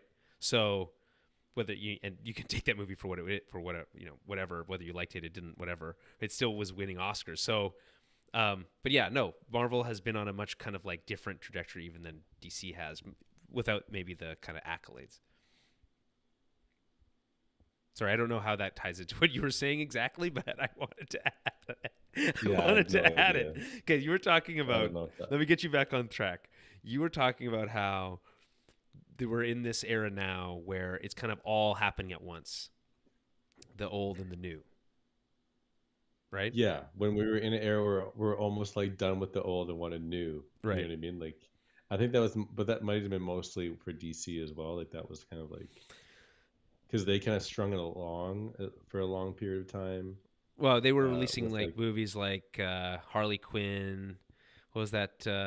or even Shazam 1 and 2, which were still tied to like Right. the previous continuity, right? Yeah. 'Cause that's another big conversation happening now with Well, James there was a Gunn world where and what he's continuity doing wasn't moving really even forward.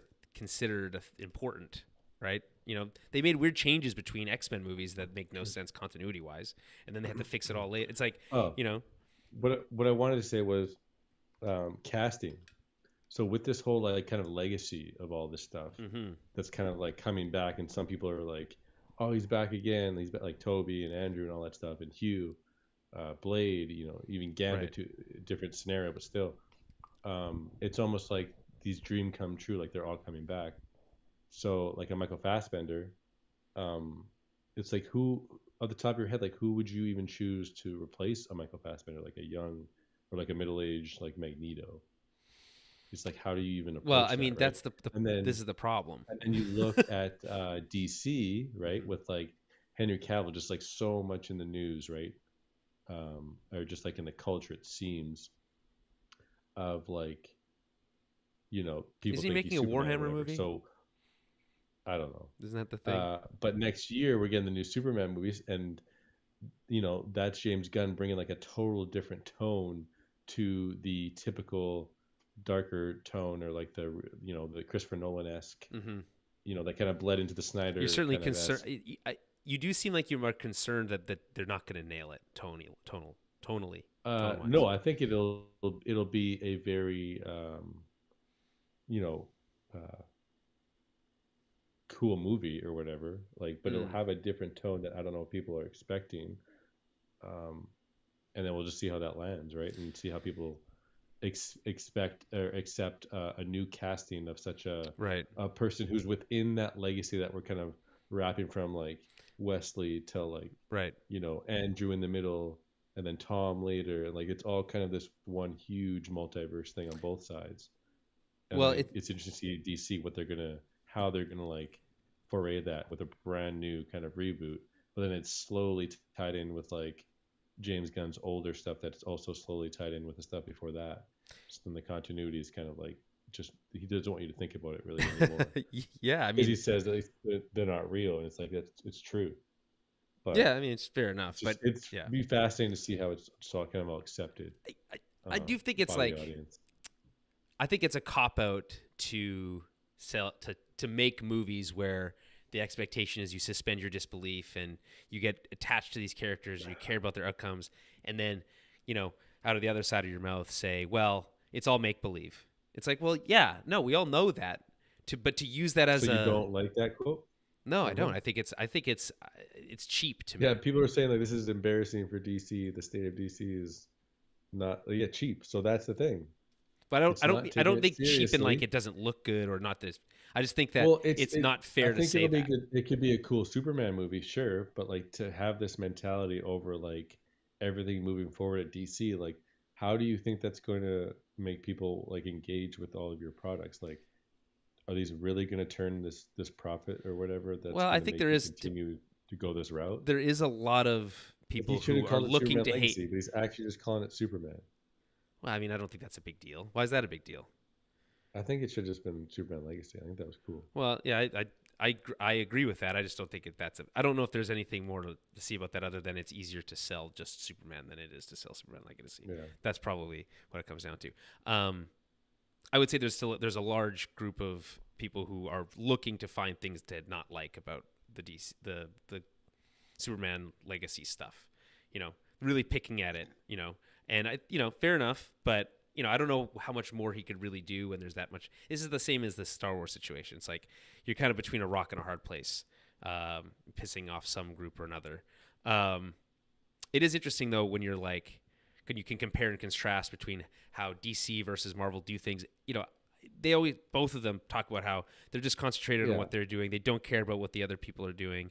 And I think it's easy to say that, especially if you're losing, especially from the cultural Yeah. standpoint Well, in the I DC mean, case.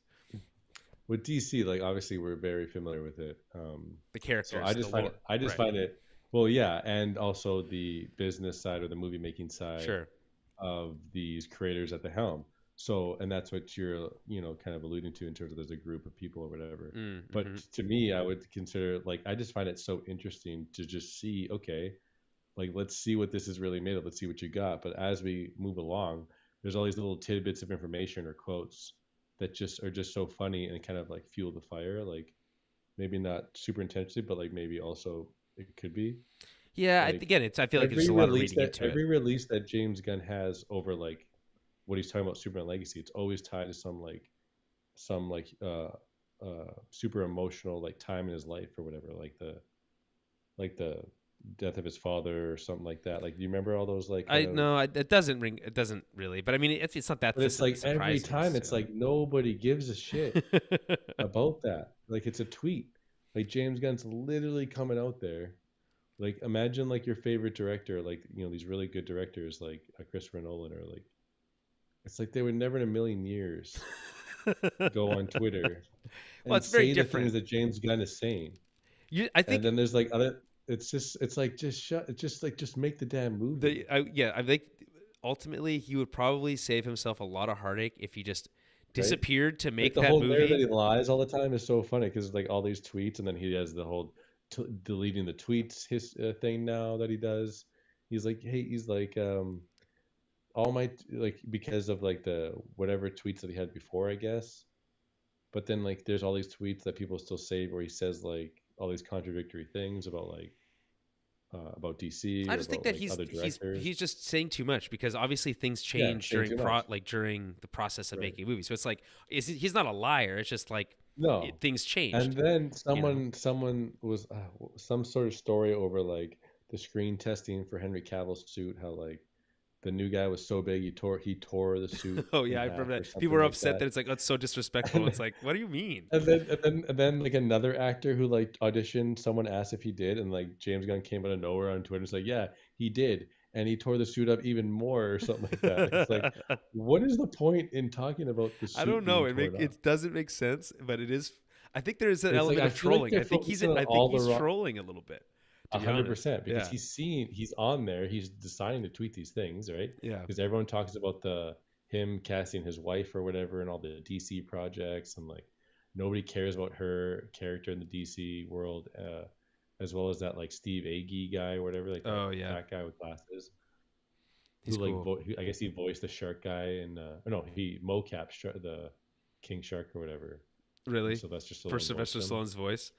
Okay, Yeah, Sylvester and then he's Stallone in Creature doing that voice Commandos. is like the one of the best like little tidbits of like movie knowledge. Do you remember that movie where Sylvester Stallone voiced a talking shark? It's so Yeah. funny to just think I don't know about if it's that. that memorable, but I It's guess just it's it's cool. not that memorable, but to He's also in the Guardians though, isn't he? Or Guardians yeah, 2 or 3 or something like that. he's one of the Ravagers. Yeah. Yeah.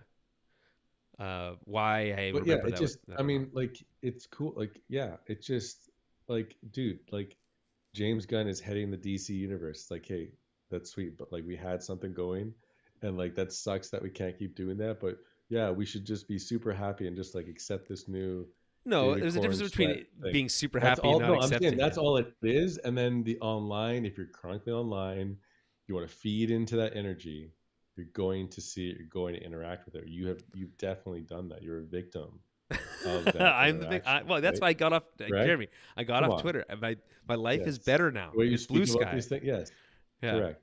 So It's- all I'm saying is I was never at that level of like having to get there and defend or do Well, this or it just feels like I felt like it was all just tricks and bait and all this stuff. Because at the end of the day, it was a business move, and in business, like there's shitty decisions. And WB Warner Brothers made a ton of shitty decisions that we've clearly seen leaked from behind the scenes over all the oh yeah, drama. no doubt. So it's I just think it stems from bad leadership from I'm not above just gonna Warner all of a Brothers. sudden for sure. So it's like that's why you have a bunch of people who are not all of a sudden gonna just be on board after just dismantling everything that came before it, which is from an era of like the Christopher Nolan produced DC It's movies. true. You know what I mean? Where Snyder had his hits and what he was doing, and then like look at the Snyder cut. The Justice League movie is so epic. I watch that movie probably like once every like 4 months, or well, I guess once a year maybe. Yeah, I mean, I think Um, there's an element of like it's. I think he would just like you to embrace change. I think that's what he's yeah. trying to say, and people There's no hate for that yeah, but message. They for reject that me with message like for all me the and time. my way of like superhero movies, I'm not. There's no like I know what DC kind of looks like, and I know what Marvel kind of looks like, and then and James Gunn's DC is cool and all, but it's like it's more Marvel-esque to me rather than that Christopher Nolan Dark Knight energy, Man of Steel energy Sure. that I want from DC. That's it. So I don't. It's not about me not wanting to. I don't have to consume whatever is next. No, And I we guess all have the I think internet, they're and you asking can be vocal about whatever you right. want. Yes, I And you think don't have to ask me. All they're asking for is money. they're I don't asking need for to your give them attention money. for yes, they want to say, "Hey, we're That's all trying I'm saying. something new. Give us a shot." I That's don't. all they're Yeah, but saying. And you're saying that's not all they're they've saying. never even earned they No, no, haven't no. even earned that. You're missing all the context before that. We're trying something new. It's all business decisions that were all terrible leading to this, and they want it to be a clean slate, but it's not. It's not working out for It's them too messy because in the legacy of casting right. and these actors, they got rid of some major players, and they're trying to just do a new one, and we'll see how it goes. Yeah, I That's guess. I mean, I think we can see that kind of leading into it, and it doesn't look good if I'm going to be honest. I But think if we're we have to reading we have to wait to the internet, trailer. We just that's we're really not going to have a real sense of it until we see the trailer, right? yeah. Yeah. Well, we've seen Guy Gardner's wig, so Right. Okay. Well, listen, everything looks stupid in set photos. but So, okay. So to move past that, the casting of Jon Stewart right. is very interesting, I agree. Do you like it? which is funny because I do. Okay. So to me, this is a nice clean window into the potential possibility of a clean James Gunn slate kind of world Mm-hmm. where it's Right. not stringing along his wife or John Cena Right. Hey, don't and talk down John you know what I Cena. mean? John Cena is great in Punish. Right. Like a Peacemaker is amazing, and John Cena in everything he's in is great. Yeah. So But please again, keep his name out your mouth. there is another shot from James Gunn within this news of this casting. A shot from him. James Gunn. Okay, like in like Yeah, a trolley kind of shot. Okay, what is it? Lay correct. it on me. He tweeted out like something about how through just like like a horrendous or like a long, grueling um, audition Right. process, Mm-hmm. they found this man, and this guy was in Netflix's like number one like movie, Right. Rebel Ridge, which I had watched. Okay. Which again, you told me about that, which Right. is like you Yeah. watch these 'Cause random movies. It's so funny. Yeah. I thought this guy was so striking looking, He had a certain and presence in his trailer. Yeah. he totally gives off the vibes of a Jon Stewart from like the animated series. Right. Okay. Cool. Uh, you know what I mean? In terms of Hmm. his look, maybe not like the Well, sound I of his think. voice Well, or I mean, sure.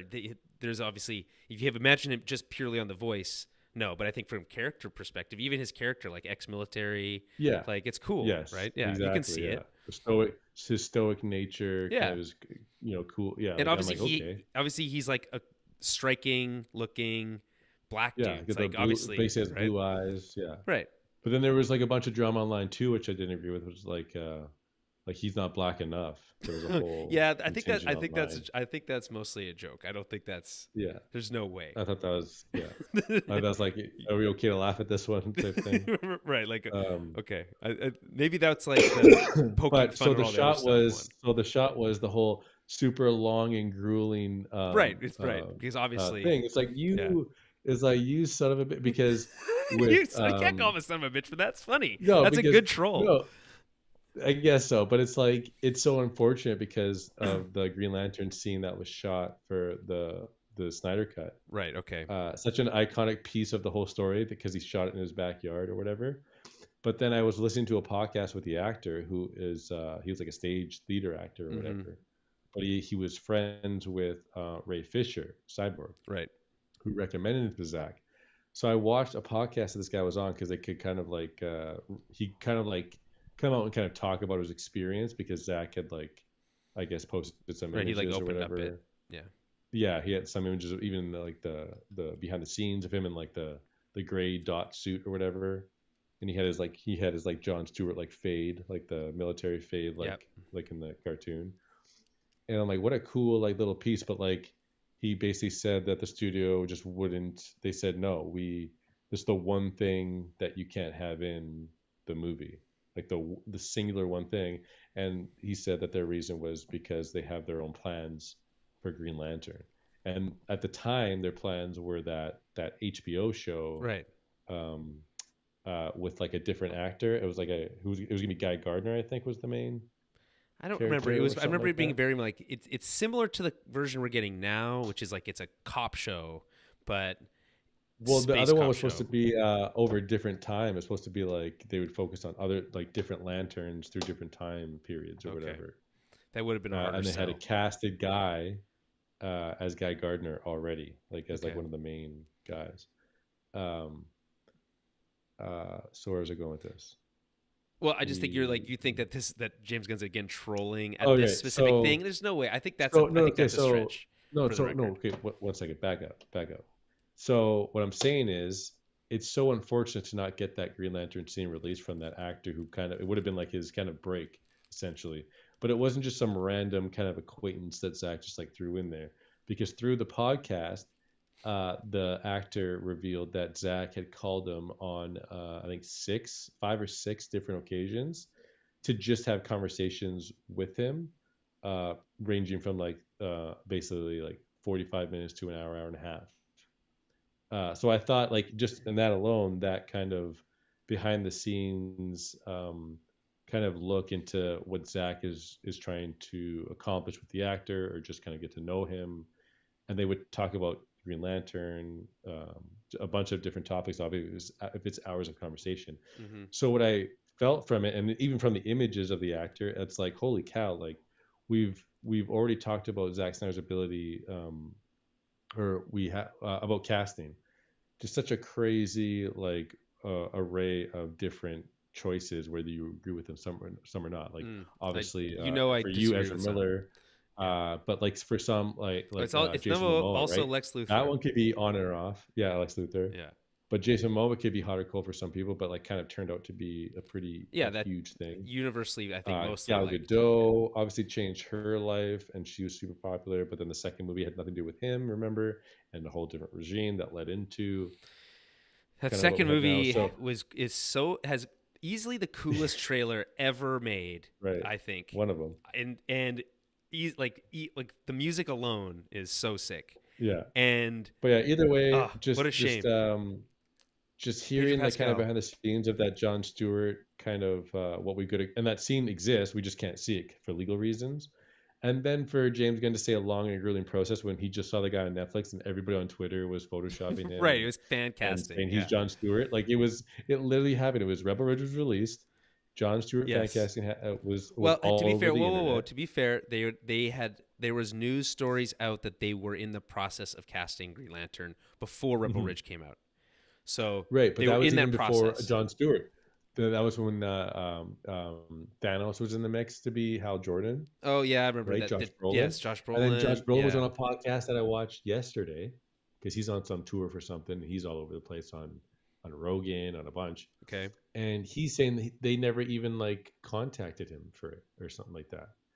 It's So just like literally it like was a just made up it's thing. just like, well, I think this happens in Hollywood where they like leak names so that they get other people Yeah, or like interested. they may have contacted his agent or something, Right. like who knows. They're like they Um, would like, hey, we talked to so and so's agent about this role, and then that like perks up. It's like the classic Sly, uh, Schwarzenegger stuff where like they were always But either competing for either roles. way, I can say if you want like this whole hope and optimism and change and moving forward, it's like okay, we literally had like Hans Zimmer and like all this crazy epic shit We and don't know how like we get you can't. Yes, Ben those Affleck's that was stuff was Batman, good. like just that a Yes, dark side, like it's just you can't top it. But anyways, Lanterns is the only thing that I'm like kind of looking forward to. But then it's like Nolan, what's his name?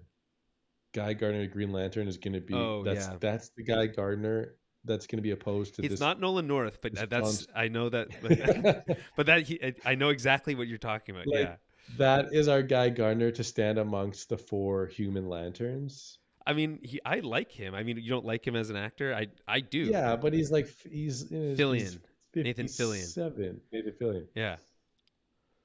I mean, I don't know. I guess I think it And all then our depends. Hal Jordan is what's his name, which is what's his name? Hal Jordan. Uh, I'm sorry. I'll They have to look. casted the guy, the coach from Friday Night Lights, the TV show. Wait, Well, first of all, I never watched. Is that a show that I should be watching? By the way, or I should have watched? Friday Night Lights. Yeah. If you want to get into that football mindset again, yeah, I guess. So is that's that when cool. you were watching it? No, I watched it years later. Okay. Okay. Even after Mustangs, I think I watched it. Okay. Okay. But it's Kyle definitely sweet. Chandler. Yes. Hal Is Chandler is James Gunn's okay. Here's the DCU's thing, though, Jeremy. Hal Jordan. I think you're fair to have these concerns. I think it ultimately all comes down to how it comes across on screen.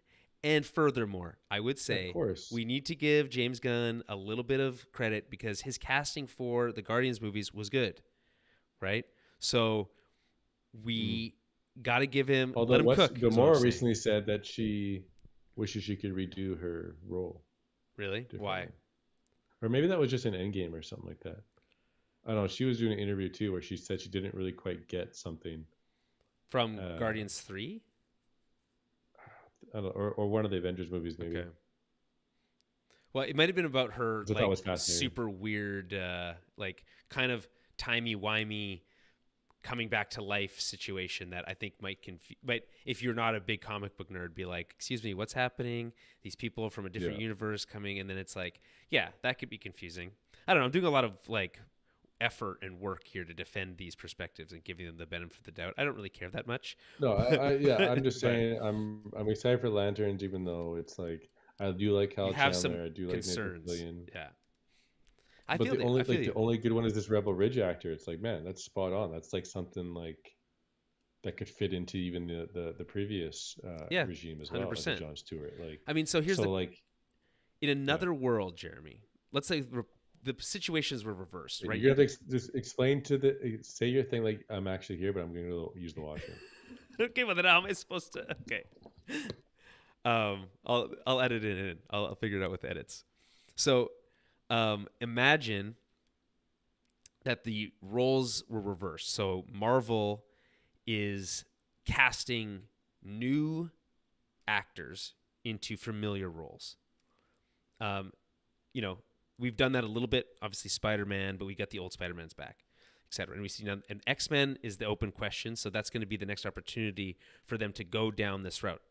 Existing characters that we know have been played by other actors, they're now going to be played by someone new? Question mark. We don't know yet. So that's where this could still potentially come in. But we know we have like an active example in DC where you have, you know, you have Lanterns and obviously Superman Legacy, all this being cast again, new people. Does DC, you know, again, again, imagine this is an alternate universe. Situations are reversed. Should DC be leaning on their legacy actors, the Christian Bales, for instance? You know, they did, and to be fair, they did try this a little bit with Batman. And oh man, what's his name? Anyway, 89 Batman. He was just in another movie. He was just in Beetlejuice. Anyway, does that? First of all, does that even make any sense? Second of all. How do you think that could work in a DC situation? Could it be leveraged in a less cynical way, or should we just move beyond that entirely? Okay, I nailed it.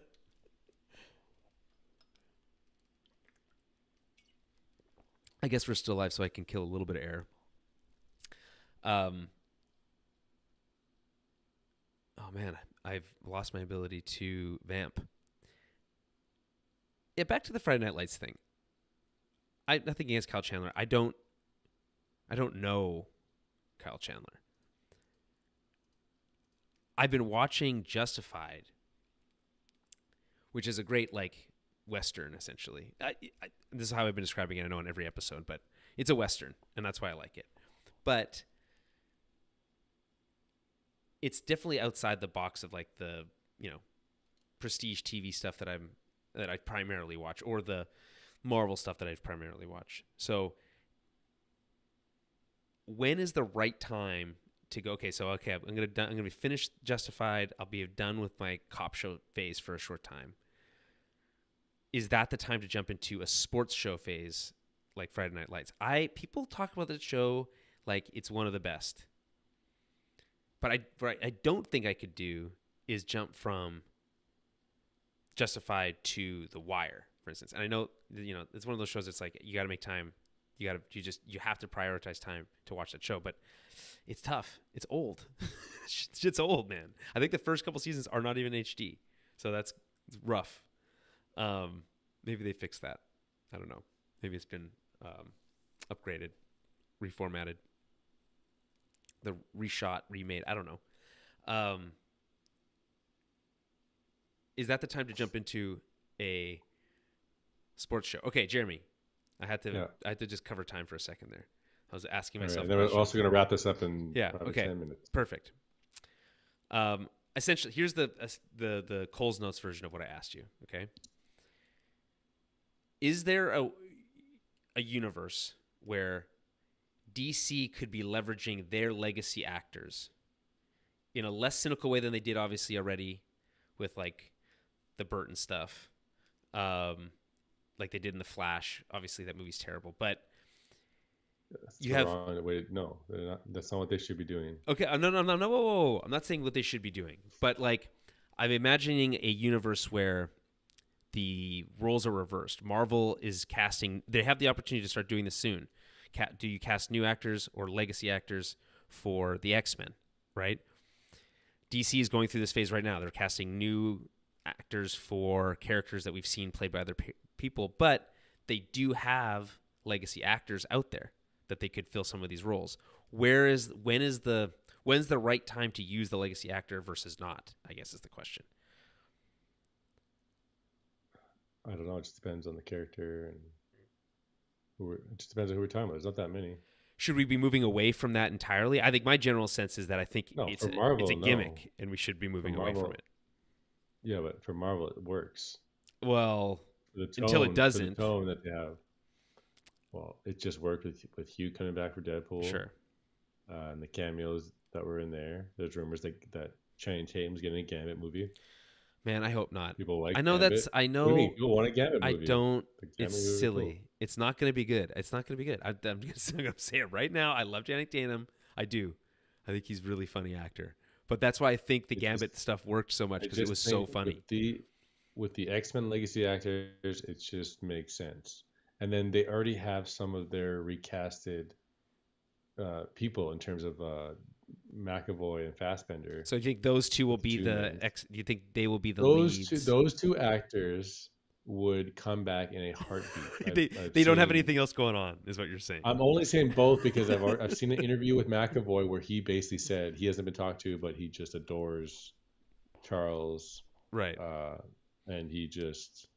Yeah, he talks about like the down, like the movie that was down, like the last one, the good and the bad. That broke him. And then like I said earlier, I'm pretty sure there was a statement from Fassbender saying that he would come back. So you have those two kind of at the helm, and then you just kind of go from there in terms of like casting a new like Psylocke or a new Jubilee or something. You know what I mean? Sure. And then even a new Cyclops, all that, or you bring that actor who was already Cyclops in those movies back too, if he's on the same level or like fan worthy of like a McAvoy and a Fassbender. But you could never do 2000 Cyclops. You can't bring Marsden back. No, but Marsden comes back initially in terms of the Hugh dynamic for Secret Wars, and Toby and Andrew coming back, and Blade Wesley's coming back. You kidding me? Right. So I guess for there it works. So I guess why does it establish legacy? Yeah, but I get that, and I understand that there's the multiversal stuff that they can. DC isn't about. They try to do it in the Flash with didn't work. It just doesn't work. It was bad. Yeah, like those '90s Batman movies were over them. We got Christian Bale and Christopher Nolan. We got Man of Steel with Henry Cavill. We were moving forward. We're not talking about Ben Affleck world. I mean, imagine, like no one's saying Robert Pattinson's better than, like, it's just like, oh, they're two different ones, right? Like it's going to go down the history books. Ben Affleck's Batman is going to be hard to be topped for sure. I mean, I don't want to get into that debate. I mean, I'm just saying that in general, I guess maybe because the lines are such, they seem to be drawn with much darker ink in the DC, like these are the Dark Knight movies. Like Christian Bale's never going to play Batman again, right? Like are we pretty comfortable saying that? Yeah, that's not what you would want. Right. It'd be weird. He literally retired in the last movie. Hmm. So it makes no sense. But Christopher like, Nolan has accepted that he's done with Batman for sure. right. It would be crazy. But he was Yeah. interested. He was interested in recreating that magic with Superman in a producing role, Mm, right.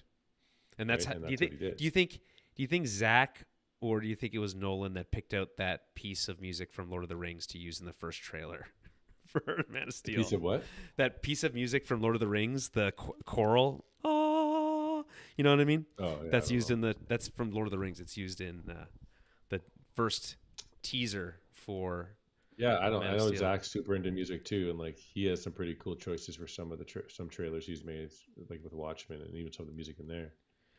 Um, Yeah. so who knows? Um, it's just I love that they use like the most beautiful piece of music from Lord of the Rings for that. It's such a cool Yeah. choice. Great. Well, even the Yeah. main Man of Steel trailer is probably one of the greatest trailers of all time. Oh, when we get the Man of Steel theme for the first time, yeah, it's great. Yeah, I Yeah, agree with like you. the whole trailer. I think you even get you get Russell Crowe in the beginning there, kind Yeah. of like him just like seeing the I destruction have and watched that trailer, Jeremy, 1,000 times. Zod. I remember Yeah, so distinctly good. the swing, he's Yeah, right. swinging, and there's like long Yeah, grass. Yeah, yeah, I remember it. I remember it all. yeah. Yeah, And that's all it's meant to be, right? This kind of this iconography that's just like it has this grittiness to it, this realism that like is coming from the Nolan verse, but I'm going to expand it a bit more. It's going to be more in your face and more epic and more, right. mythological, godlike, right? And like a lot of people don't like that take, and that is why it's so divisive to this day. Mm. And we're getting the opposite side of that, and that's cool. It's totally cool. We'll see. Yeah, you That's keep it. saying that. You And keep saying that. we're just getting Yeah. closer and closer, right? I mean, But they're saying I mean, do you think we get a trailer at the Super Bowl? That'd be February. yeah, there's some sort of rumor that mid-December is the leak. For Mm. some reason, they're getting us ready for a mid-December Superman trailer. That seems Data odd, but I points to don't that. think there's any like big holiday movies this year, so maybe they feel like they can steal some of that. Well, I mean, don't you want to be in front of big Hollywood like blockbuster holiday movies if you're gonna drop a new trailer? Wouldn't you think? Yeah, I don't know. But I I don't think mean, there's this any movie's big. coming out the same day as Fantastic Four. I've Jeremy, I guarantee you that won't be this case. They won't do that. It's stupid. It's bad for both I'm businesses. pretty It's sure that's what's happening, dude. there's no Fantastic way. Four is going to be a juggernaut Yeah, that's why they're of a definitely gonna movie. move, and then they're gonna and then That people are is gonna make a fun of. that is a do or die, and so is Superman. But I don't think James Gunn's treating it like that because he knows he has a good story. It's going to be fun. It's going to be cool. But you think he could But also stop in his tracks? Like that'd be like he's got a plan, but it's not gonna get off the ground if it sucks so much, or I if don't it's not know. received well I don't enough. know. I think it's going to be cool. I don't know. I just don't know if I don't know. It's weird. Well, that's why we I don't need know to if I wait was for the ever trailer. down. I don't know if I was ever down for like the MCU version of DC to have this like super long, like 20-year. This is, you know what I mean. Mm. This is the Green Lantern. Like I liked kind of where we were going with like just maybe having the 5 or 6 movies Well, of this from this year to this year. This is what happened when Batman forged the Justice League, and we have all sure. these characters around it. We can build it out, but I don't think it was ever supposed to be what Kevin Feige did with the MCU with Well, Zach was never going to this do it never for ending that thing. long. He would never have. No, it was never supposed Right. to be that, but that was the comparison because the other side they got off. They were up and running and moving, and that was what the audience accepted as what a superhero kind of event or Yeah, movie would do for it you. caused a lot of And then you chaos. The and then trying you to be go different and to the same. yeah, Yeah. and then you go into DC, and then like you have this roaring start with Man of Steel, this kind of epic, We kind of never get a proper realistic sequel take. to, which is And so that's also part of the business is that what they had to, because it's not going to be a proper sequel. We want to jump into the quote unquote MCU of our own. We got to get Batman in there. We're going to go right into that story the and make it BVS a reveal was sick as 6, 5 fuck movie. though, I will say. Oh, it was When amazing that was with so that actor fucking cool. too, Yeah. who ended up being Martian Manhunter Yeah, it's so sick. in the Snyder Cut. Yeah, that was cool. Um, yeah, it's just too unforgettable to me. Uh, and then for everyone to say, oh yeah, like it did. It wasn't. It just didn't end up being whatever. Like it let it die. Like yeah, it's like okay, cool. Like where's the next thing? Why aren't we talking about what's supposed to be talking about? Why isn't the Suicide Squad still? Well, Why we there want is. another I sequel think of there's that? a lot of. So that's I why think we're in a Superman is weird the next era. big thing. I think that's true with the Marvel Superman's the movies next too. big thing, and if that's your answer, I don't think you're gonna get what the right answer. If you're putting Man, if they're everything hoping on that it's that going to one be movie, $1 billion movie, then yeah, that's probably not going to happen. I mean, but unless it's there's just also a yeah, slim chance shockingly it good. could. There's a chance it could. We don't know, but it's more likely it won't. But my guess And just is the that DC is betting turnaround that it time for doesn't have these to be. movies too. The turnaround time, like how like the time that the CG guys have to like make their effects, Well, they've been like shooting. They usually do that in parallel, and they do previs and all this other stuff. yeah, It's a different, again, the other thing is with James Gunn movies, they always look good. So I'm not expecting this one to right, be any different. I'm willing to be proven wrong, but I mean, I feel like he's yeah, at yeah, yeah. least got that stuff going. He Mhm. casts well. He often uses too many needle drops, so hopefully that's not the case. And um, The and Superman movie his movies look good. Um, yeah, but it has Mr. Terrific and stuff, so I'm sure there'll be needle drops. and Hawk Girl. Yeah. I mean, we've talked about this for a while. This has kind of been my going thing for basically when DC was struggling for a while, which is like, just drop these characters into a Exist, yeah, world where the DC universe is established. We can't exist, start yeah, over. Yeah. yeah. I do like that Yeah. facet of it. Like this is just a comic book you pick up and like, oh, they're all these heroes are in this situation right Exactly. now for whatever reason, and now we're gonna find out why, and then there's investigation to be done, and like that's all gonna happen in this movie. And it's gonna be sweet. You got Daily Planet's gonna be a big mix Yeah. and part of it. Um, so yeah, It just creates I think maybe Ultraman might be in it, which is kind of crazy. Yeah, there's a lot of. I mean, that's We'll the thing. see. They're definitely going with like. There's going to be some weird stuff. It's going to lean into Hmm. the fact that DC often does like their comics are weird as fuck, especially the like team up movies, right? Like or stuff like the crises and stuff. They're confusing and weird, and that's true at Marvel too in a slightly different way. And I think they're going to try to embrace that a little bit. Well, I don't know. Maybe people won't want that though. So I guess that's the question. Yeah. People might say, Yeah, I "Nah, it's just too think weird, bro." like well to me it's like I think it'll be cool for sure, but it's just and I guess I'm just being biased with what was Yeah, before like and we'll like I definitely want to think see it's that. cool. I think we will think it's cool because they're going to do the stuff that we expect to see in a comic book, and that's cool to us. But is that Right. cool to the average audience? But then when yeah, and then it's like where do we go from there? We just have a bunch of side. We Well, have a Mr. Terrific movie now, and then just sell I think he's toys got a and plan. merch and I don't different think characters. I I think there's a plan, and I think, as I said before, I don't think it needs to make $1 billion. I don't think they're counting on it doing Yeah, that see, to that's succeed. also part of the conversation, though. It's like, why are people saying that? It's like, that's crazy to say these expectations, lower them immediately just so it's okay Well, I to think it's say, based you on know the what I mean? fact that Like, think how crazy that is. it's not that crazy. You got Think about how it's two crazy sides of the that you same just said coin, that. Jeremy. It's two I sides of the can't same coin. believe you People fell are into their no, trap. no, whoa, whoa, whoa. Listen, It doesn't need to make a billion. it does. Wow. Why does it need to make $1 billion? Why all of a sudden Because is movies this can be a made part of the profitably conversation? without needing to make that kind of money. We've talked about this before. Budgets are But then inflated, why? But etc. then no, because the conversation always BVS wasn't profitable but it didn't make a billion. Well, was it profitable or not? Did it make like what? I think That's ultimately that's the argument that people have, right? It's like where do you decide it's where got the to be profitable. profitability is? I think How that's do for you? Warner Yeah, but Brothers especially. It has to be yeah, profitable, but profitable it doesn't need to be $1 billion to be profitable. Is what I'm saying. If you make the movie with the other side of the coin, Jeremy, is that people are saying it looks like it's cheap, it's just you're right? not gonna get If it listen looks to cheap, it's yeah. probably being made It for a looks cheap slightly and lower it doesn't. budget, Yeah, which means it doesn't but necessarily need to make it's $1 billion to still succeed. moving goal. It's still you can't. You're just moving goalposts before it's even coming out to No, you're say that basing it off of the if only it makes information we have, which yeah again, we don't have a yeah, but trailer. it's So, just crazy for you to think about it. It's crazy that you are willing to say that for whatever sake well, do that we know you're what the trying to budget hold on is? to, that this movie does not need to make a It's particular not amount that of money crazy to because we don't succeed. know what That the is budget crazy. is, and it doesn't look like it's that You high. shouldn't be saying, and you shouldn't be saying that if you don't know the budget too. Well, well, then why is it okay for someone to say it's cheap? It The looks movie cheap. needs to come out. The movie needs to come out, It's and we saying the will same judge thing. it on the movie in its time and space. Yeah, I agree. No, So we not shouldn't put in that. some sort of artificial goal of $1 billion, Yeah, which is not, you know, I don't think it, you should be not mentioning that attainable and for saying every that movie. that's a goalpost. That's fine. You think every movie should have $1 billion as a goalpost? I don't think that makes sense. No, I'm not saying that either. I never said it needs to make $1 billion. You're just saying that it doesn't need to make $1 billion. That's what. Yes, exactly. That's insane.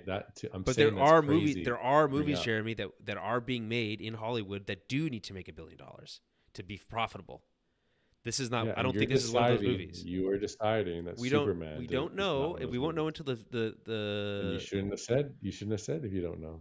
Well, again, it's basing it off the same thing that people base off the idea that they're calling it looking cheap. If you think it looks This is cheap, part. it's probably not This is spending as much money. That's the this same argument that conclusion. we're having is the same thing that you'll find online, which means it's very real. That if you're saying these things, then it's just a But crazy it feels like delusion. it does feel like a bit of a gotcha from you, Jeremy. It's like it. You brought up that people were saying it looks cheap. If you can draw conclusions from the cheap. information we have, Well, it's shoot. no, you know, No, you got yourself by just even saying that to begin with. that doesn't make any sense. No, it doesn't make any sense. It's the telltale sign to just all of a sudden state factual. This movie does not need to make this. It's Blah blah blah. we're That's just, bad. everything here is We just an shouldn't- opinion. There's no. We There's, shouldn't be. We always shouldn't be has on been. that.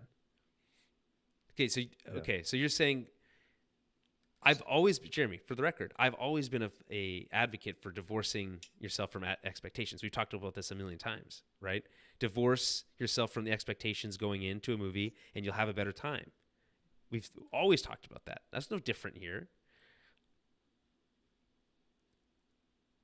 So there should be no expectation that it does or doesn't need to make $1 billion, but to talk about it either way is silly. Yeah, you factually say that it doesn't need to. I did. There's no facts here, just opinions. I'm saying that's what you said. Okay. Well, again, as you said earlier, we shall see. It's only a matter of time. And next year, big year for superhero movies. I will bet you that Fantastic Four or Superman will move. I guarantee it. I don't know which one. Probably Superman. That's my guess. That's my guess. It just doesn't make any sense. Why? It's stupid. It's not good for business either direction. On that note, we will wrap things up. As always, I've been Julian Mush, Jeremy Cozier, co-hosting. Make sure to subscribe if you're not doing so already. Whatever podcast catcher of choice you have. Follow us and subscribe to our feeds on Blue Sky. Search for Tower of Babble podcast on there. I'm still on Twitter, but I'm not really posting much on there. It is crazy, Jeremy. It's a very different vibe. Vibes are different. Anyway, at Tower Babblecast on X/Twitter and Facebook as well. And then again, this month for our Patreon exclusive film club, we will be doing. I have it written down, so just bear with me. We will be doing Frequency, the Gregory Hoblet film from 2000. So get that watch in, and we'll be reviewing that next week, sometime next week. Or maybe, if not next week, then for sure the week after that. So again, that's on Patreon, patreon.com/Tower Babblecast. And then lastly, head over to the website, towerbabble.ca. You'll find everything we do there. But again, if you don't want to do any of those other things, the best thing you could do for us is just leave us a nice review. Spotify, Apple Podcasts, whatever it might be, it makes a huge difference. Okay, thank you. We will be back very soon with more TOB, but until then, we'll talk to you soon.